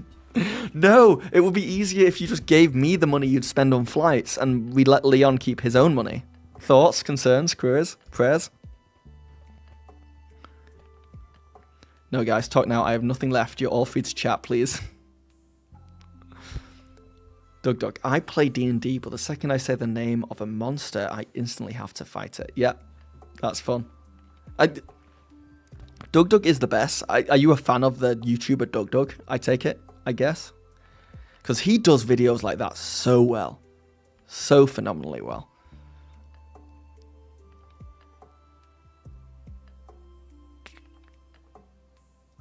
Alright, I'm checking. We got Freck here. Leon, don't. Leon, don't. Running question, do you happen to have the Midgard World Book? Was just given it and it looks awesome. Just not sure how to use it. I don't even know. Is that from Kobold Press? The short answer is no, I don't have that. Good night, Chim Jim. Welcome to Bonus Action, where a bunch of nerdy-ass cats play Dungeons and Dragons. It's just my cats picking up dice and running away with them. Don't, Leon, don't. Don't do it. I'm slowly creating a homebrew game of all these fueling ideas. Some adventures the group will be having. D&D, but if I get into a fight with the enemy, I have to kill 5 real-world people. I like the idea of like a D&D campaign, but if my character dies, I'm out the game. Like it's a long-running campaign. We get together every week, and I make it very difficult. And if one player character dies, they have to walk away from the table forever. And they either get replaced by someone new, or like people just keep walking away until there's no one left.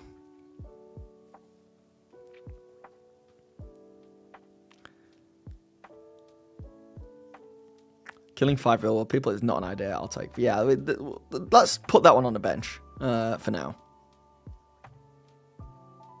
This just in, cheesy snake. I don't get that reference. You could try and interview that guy who's been DMing a game for like 40 years. Yeah, I mean, maybe I could send him an email. What would you guys want to know about that guy? Maybe I could just get like a tour of his setup because it looked insane. How about this? How about I play D&D, but every time I fight, I can only use sneak attacks. Yeah. Or like, I play D&D, but I can't attack. I'm a pacifist. So I have to get out of every situation without causing harm. Including combat. I'll be in combat and you can't hit. D&D, but you play as monsters trying to get through a world of humans. Oh, yeah. yeah. You only play the monsters. And you're always fighting adventuring parties. It's always nice to see the sub icon on people chatting and it looks good for the videos. Yeah, I really appreciate that, Leon.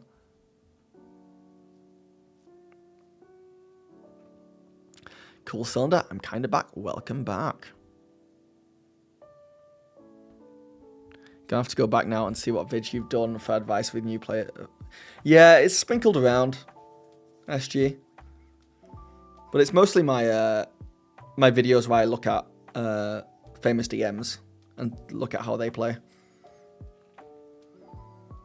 Let the chat pick the monster of the next encounter. I do like that idea. Like, if I did the subathon where I played until I played D&D non-stop for like days, people could sub and then choose things to happen in the game, which I think would be really fun as well.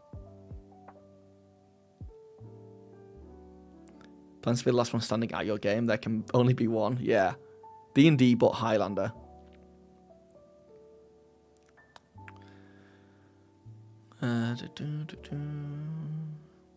That's basically just like Undertale with the whole you cannot fight your enemy. Right.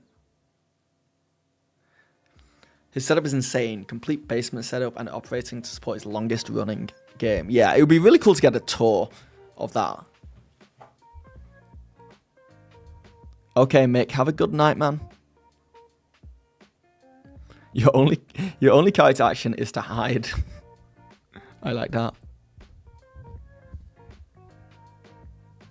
What would it be like a fun video if it was like people play D&D but they're level 20 and they're playing a level 3 campaign? They're just overpowered. You know, it's like one of those animes, like One Punch Man. So that they play Lost Mines of Phandelver, a level 1 campaign, and they're level 20. So when the goblins come out, they just demolish them. I think that would be fun to watch. SG super chat, the first person to say my username correctly on a stream ever. So happy right now. Did I? Thank you so much. Thank you so much for the super chat, though. I think I deserve a live homebrew review. Can I post links?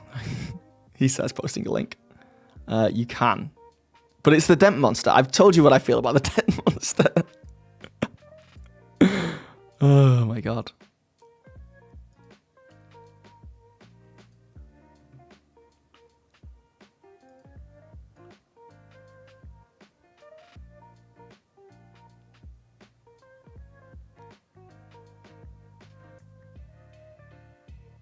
Right, you guys want to see the Dent Monster? Hey, Leon. God damn it.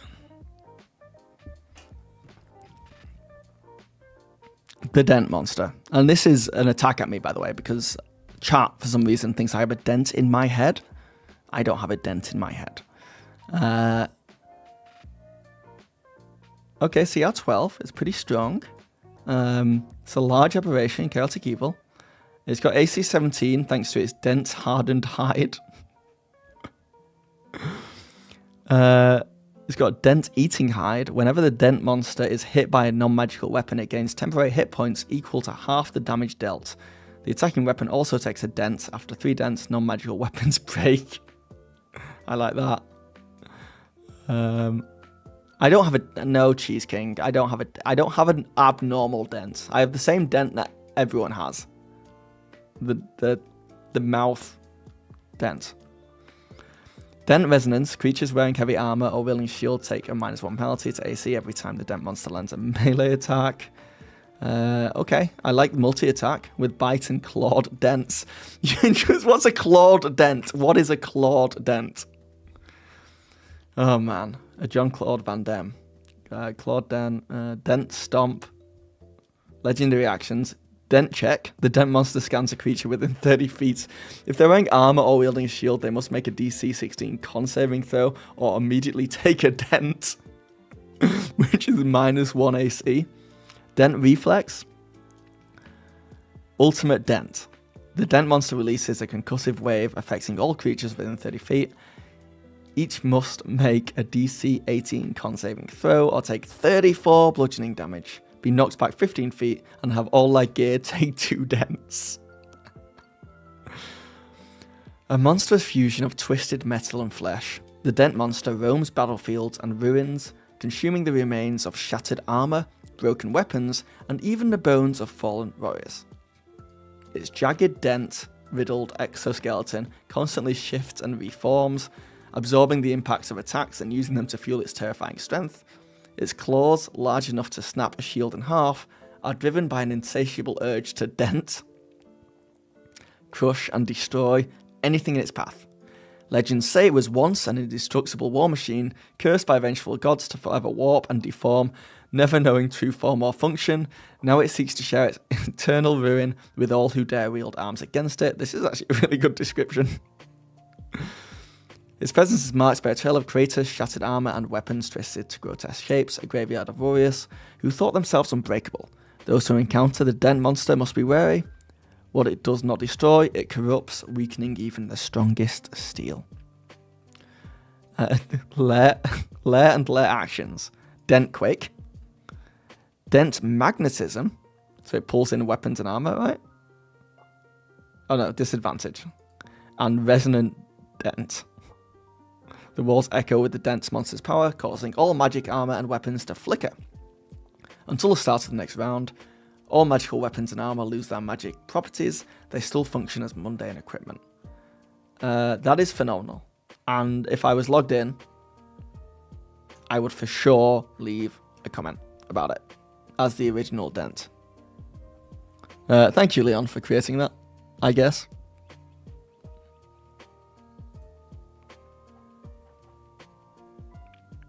Doug, I play D&D, but every monster is a Dent monster. Twisted metal and flash, it wears glasses. Okay, I'm taking these off. A clawed dent is exactly what it sounds like. D&D, but the characters are all minis that are alive like the toys in Toy Story. Now that, Sean, is fun. I like that a lot. It's searching something to fill its dent in its heart. Oh. It's just looking for the other piece of it. Like, what's the opposite of a dent? What's the piece that's out of it, you know? The buff. I have an idea. I play D&D, but every time I find an enemy, I have a random disadvantage. Thank you for the review. No problem, Leon. You paid for that. You gave me cold, hard cash. D&D, but when I get into a fight, I have to fight Sans from Undertale. Obsessed with Undertale, you guys are. It's made in a jokey spirit, but I actually did try to make it actually serious. It's a really good monster. I'm not going to lie, it's really well written. D&D, but you get pulled into the game like Jumanji. A welt. Yeah, maybe. I like that, writing that one down. The Toy Story one is fun. That's fun. I've just got to start playing D&D on stream and video, I guess.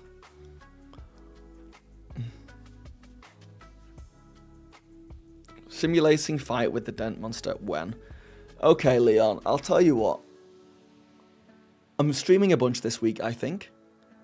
At some point this week, we will have chat, create a character on D&D Beyond, and we will pitch chat against the Dent monster, and we'll see who wins. But it means chat would have to make like a level 12 character, so that could be a fun stream.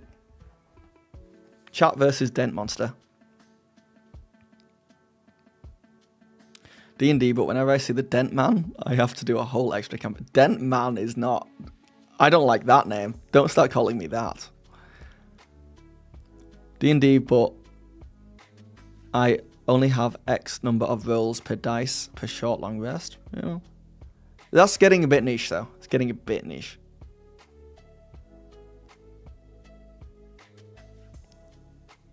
Chat is defeated by a dent. Yeah, maybe. Are we in the... This is the dense lair here. That's what I call the place. I think you'd have to be in a dense lair. So maybe we do level 13.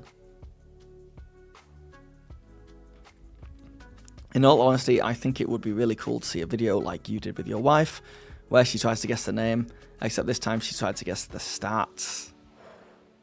The problem is, I feel bad. Luckily that video didn't get that many views, but I know there is a side of YouTube with D&D people who would give her a hard time for not knowing a lot of stuff. And I think she's quite nervous about that. So if she wants to do more videos like that, I'll do it. But it was cool that she did that one. And I think she did a great job.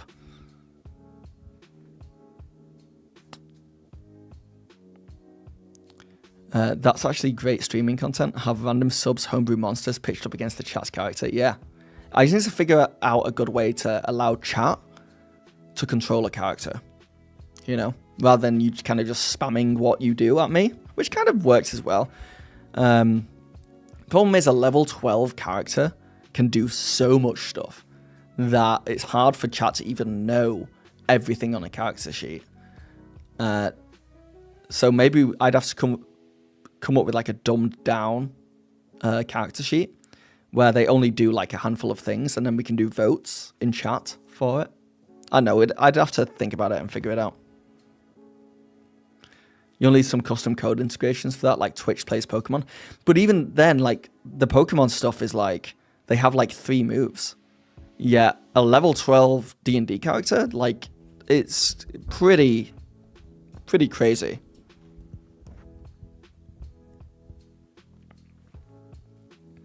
But yeah, not impossible though, and I think if I can figure that out, then we can play so much D&D on stream with chat, right? Like, I'll be down to just DM full campaigns for you guys, where you guys, like, vote on what you do in a given situation, and we see what happens.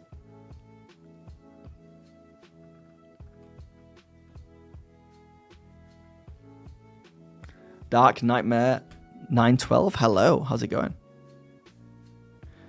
Sean, by the way, very thankful you're staying full-time on YouTube this year. Same, Sean. I'm glad I'm still around. Yeah. D&D, but I have a gun. Polygon. What's your thoughts there? Oh, you mean a gun in the game? The player character has a gun, not me shooting my players.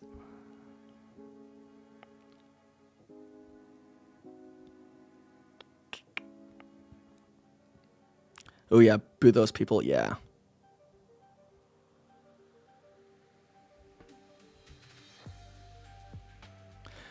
I play D&D, but there's 50-50 chance that every door is a mimic.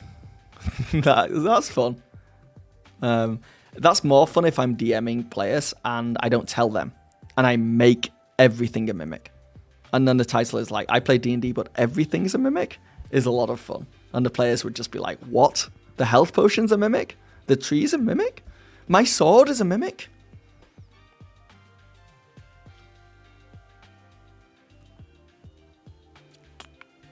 You'll need some custom code integrations for that, like Twitch plays Pokemon. Yeah, I don't even know where to start with that stuff. I need to, if any of you guys code.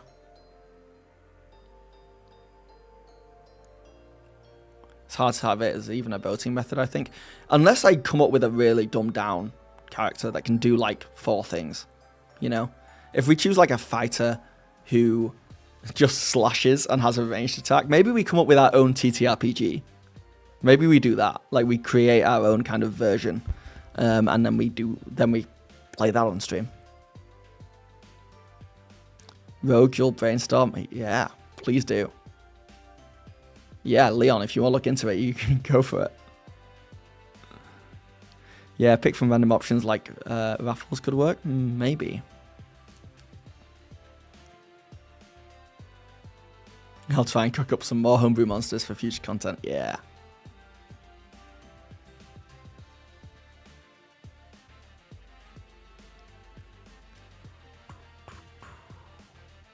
Oh, you know what, actually? I've seen Doug and a bunch of other streamers use some kind of thing where they can click on his screen. and vote on things.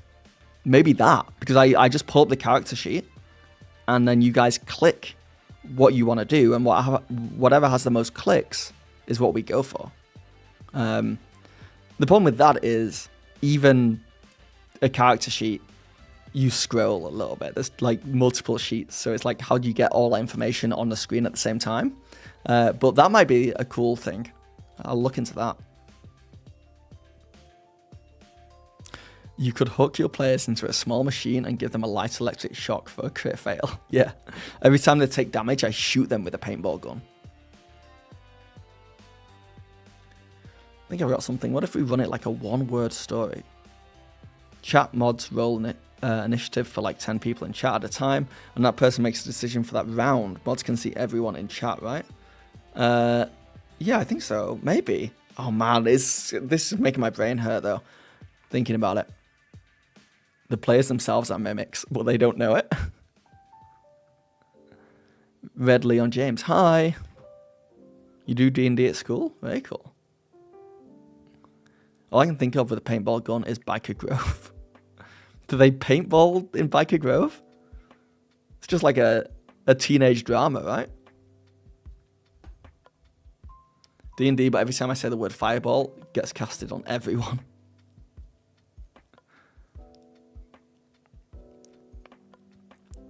Yeah, well, the issue is that... it's not an issue. We just have to be like, if you want to play, you've got to be on Twitch.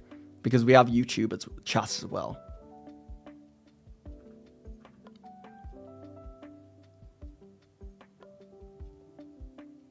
Yeah, Doug, I can give them clues to the fact that they're mimics.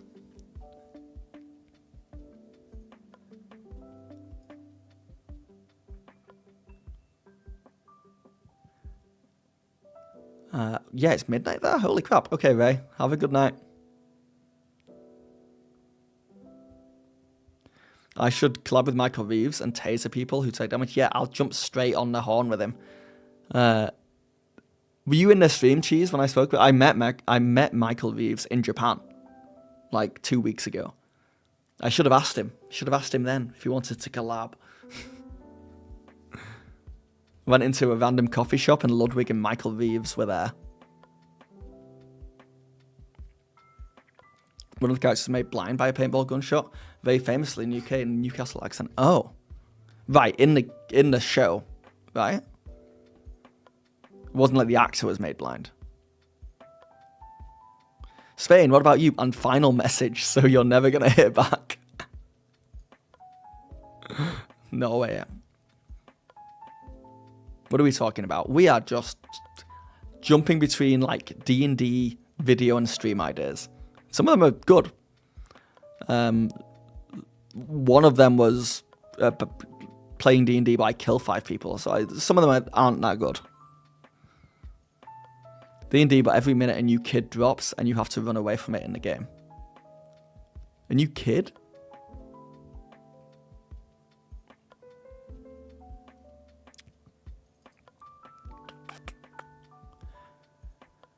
I play D&D, but the players are actually monsters. I like that.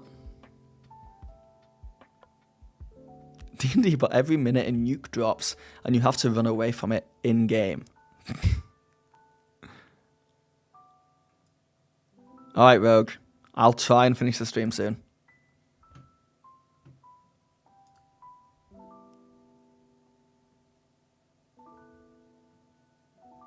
You could D&D with viewers. That's what we were talking about. We were trying to figure out a way where we could have viewers have chat fundamentally control a character or multiple characters, and we play like that. You think you'll make an entire dent army, like a small dent and a bigger dent, and then a dent monster, and then like a dent king, and then a dent god.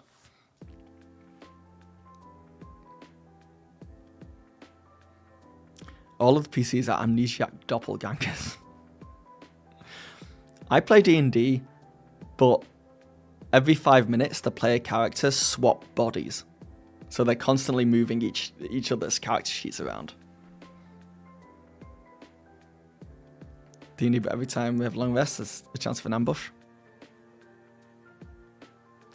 My Easter one-shot is this Saturday. Just an Etsy notification to say my Harangon cleric, Minnie, has dispatched. Looking good for my Easter Bunny antagonist session. I love that. Dent Overlord.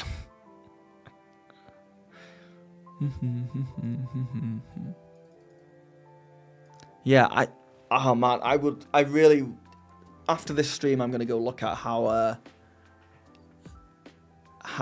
people have chat play video games. I think the clicking thing is probably one of the best ideas. Like, if I could just pull up the character sheet on screen and chat clicks what they want to do, and whatever gets the highest percentage happens, I think that's a really fun session. Maybe, I'll look into that.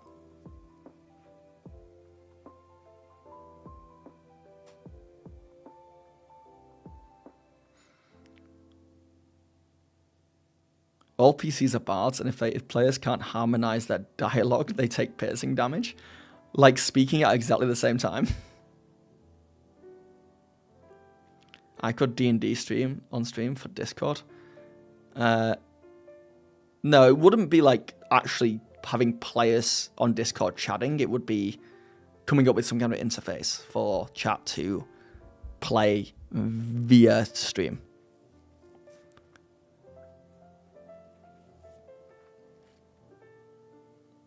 That reminds me of an idea I had for a 3-shot. All of them have no memories, and their character sheets aren't able to be seen by the players themselves. They have to figure out who and what they are. Yeah, Dark Knight. That's you should check out the video from Oxventure, because they do the amnesia thing, and they use the scratch off stuff, you know, like on lottery tickets, on their character sheet. And when they find out about abilities they have, they scratch off that area of the character sheet. It's a really good idea. A dent army controlled by a dentist. Okay, it's late. My brain stopped working. Hey, no. There's no bad ideas. D&D, but the players have speaking rhymes. D&D, where the currency is based on eggs. What did I say a second ago? There were no bad ideas. For the chat thing, why don't we just all find one place and just meet at it? In person? I'll see everyone in the middle of Toronto next week, and we'll just play the biggest game of D&D you've ever had. No bad ideas, only ideas. Very true. If you do that, could I have my own character? No. No, Red. Chat is sharing characters. I feel like you just want to play D&D, Red.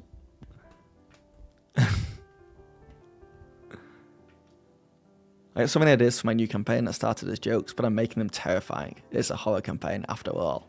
I love that. I love me a good horror campaign. I'm not going to lie.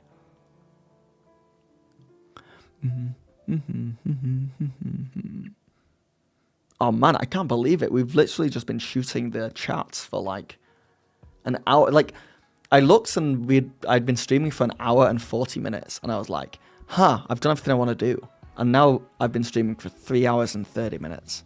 So thank you, chat, for making this such a pleasant experience. D&D, but nobody came. D&D, but everyone rescheduled. D&D, but with a Ouija board. D&D with ghosts.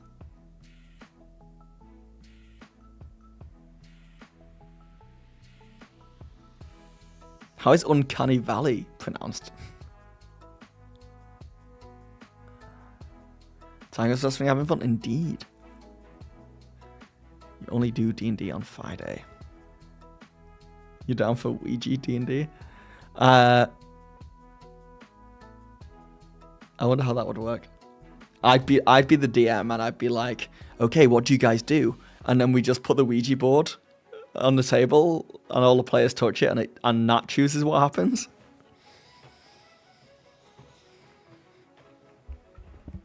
Yeah, just 2 hours of me crying at a table because my players couldn't make it. Cancelled last minute. D&D, but no D&D. Video games, but no video games. or D&D, but no D&D. D&D, but every encounter is just a basketball game. That goes back to I played D&D on a basketball court during a basketball game idea. Do I know Vasen? I do not, Fakir. Tell me more.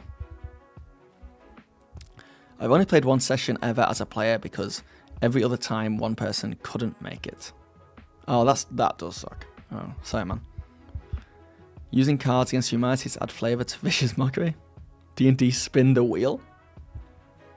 Unlimited video ideas. Unlimited power.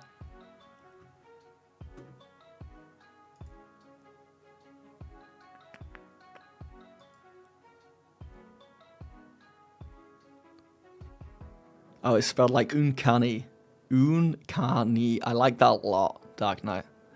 Town full of changelings who possess no identity or personality. Have you guys watched or know of the TV series From? From. I don't know if I recommend it, but it's not like a great TV series, but the premise of it is really good.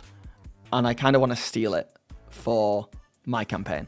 Because the premise is that there is a town, this like American suburban, not even suburban, like middle of nowhere town that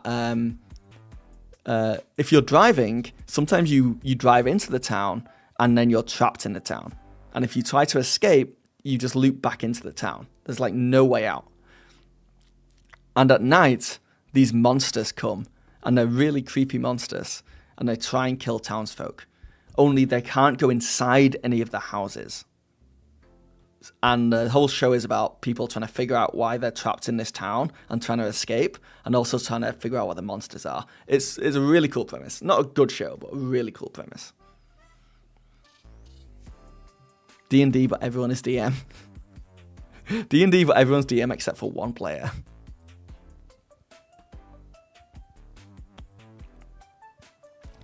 Lewis, your campaign is entirely one-shots with a mercenary company where people can drop in and out as necessary to avoid the issue. That's a really good idea, actually. I like that a lot. I play D&D, but it's just an innkeep simulator.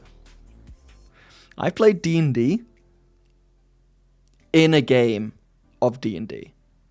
Oh my god, wait, am I on? Does that make sense to you guys? D&D Inception? I played D&D inside D&D. I guess Critical Role did that with that grog, with the grog one shot, right? There's something similar. It's like, you've got to roll to roll. Polygon D&D, what I'm leaving. Okay, man, he did not like that idea. Your characters make D&D, and you RP a session in the session. Oh my god, no, I feel like we're going to go into a place where my brain is really going to start hurting. I think we got to end the stream. I think we should raid out. 1 second. Everyone has to stay. Everyone has to stay on Twitch right now. Legally.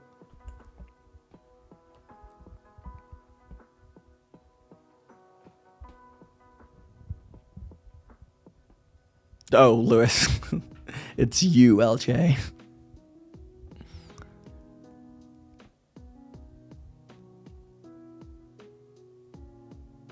D&D, but there's a single goblin that duplicates every time he's killed.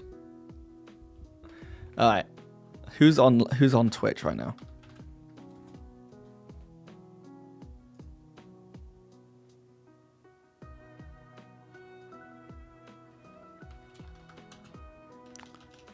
Should we raid someone in the Dungeons and Dragons space?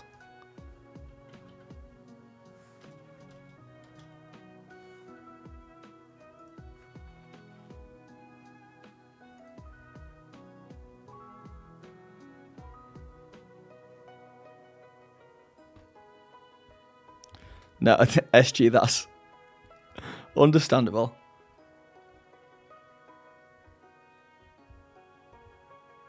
What are you streaming right now, Doug? Phil, quickly before you go, any theme you want for the next homebrew monster? Fakir gifted a subscription to Dark Knight. Thank you, Fakir. Congratulations, Dark Knight. You're part of the bonus action faction now. Also, did I miss Boombarooski Gaming following the channel? Thank you for the follow. Yeah, Leon. You're not the only one now. Leon, no, man. Whatever you want to do. And don't feel like you need to make a homebrew monster. But, yeah, you can keep the dent going. I like your idea of other dent monsters, to be honest. It's Red Leon James. Thank you for the follow. D&D, but every useful tool tries to hide from the players. All right, stop it. Stop it. Stop. I think we raid the Aldrich Lawcast, which is live right now. How'd you like dem apples? Yeah, let's do that.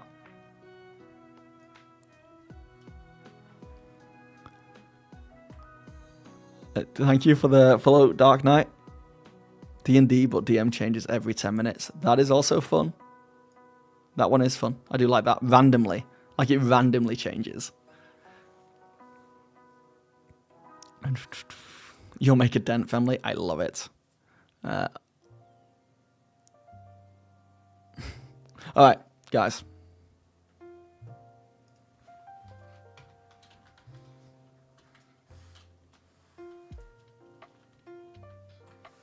I'm going to raid out. Thank you so much, everyone, for being awesome. This has been a really fun stream. And I may be streaming tomorrow.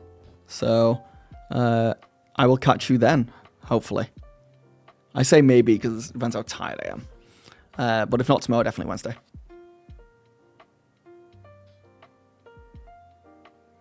D&D, but we're all so drunk it's illegible. Love it. Bonus action faction needs to be a t-shirt, indeed.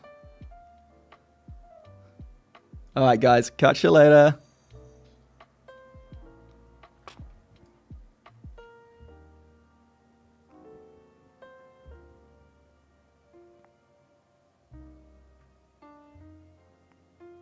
That work? I feel like I'm still live on YouTube for sure.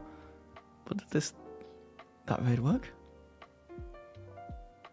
Hold on.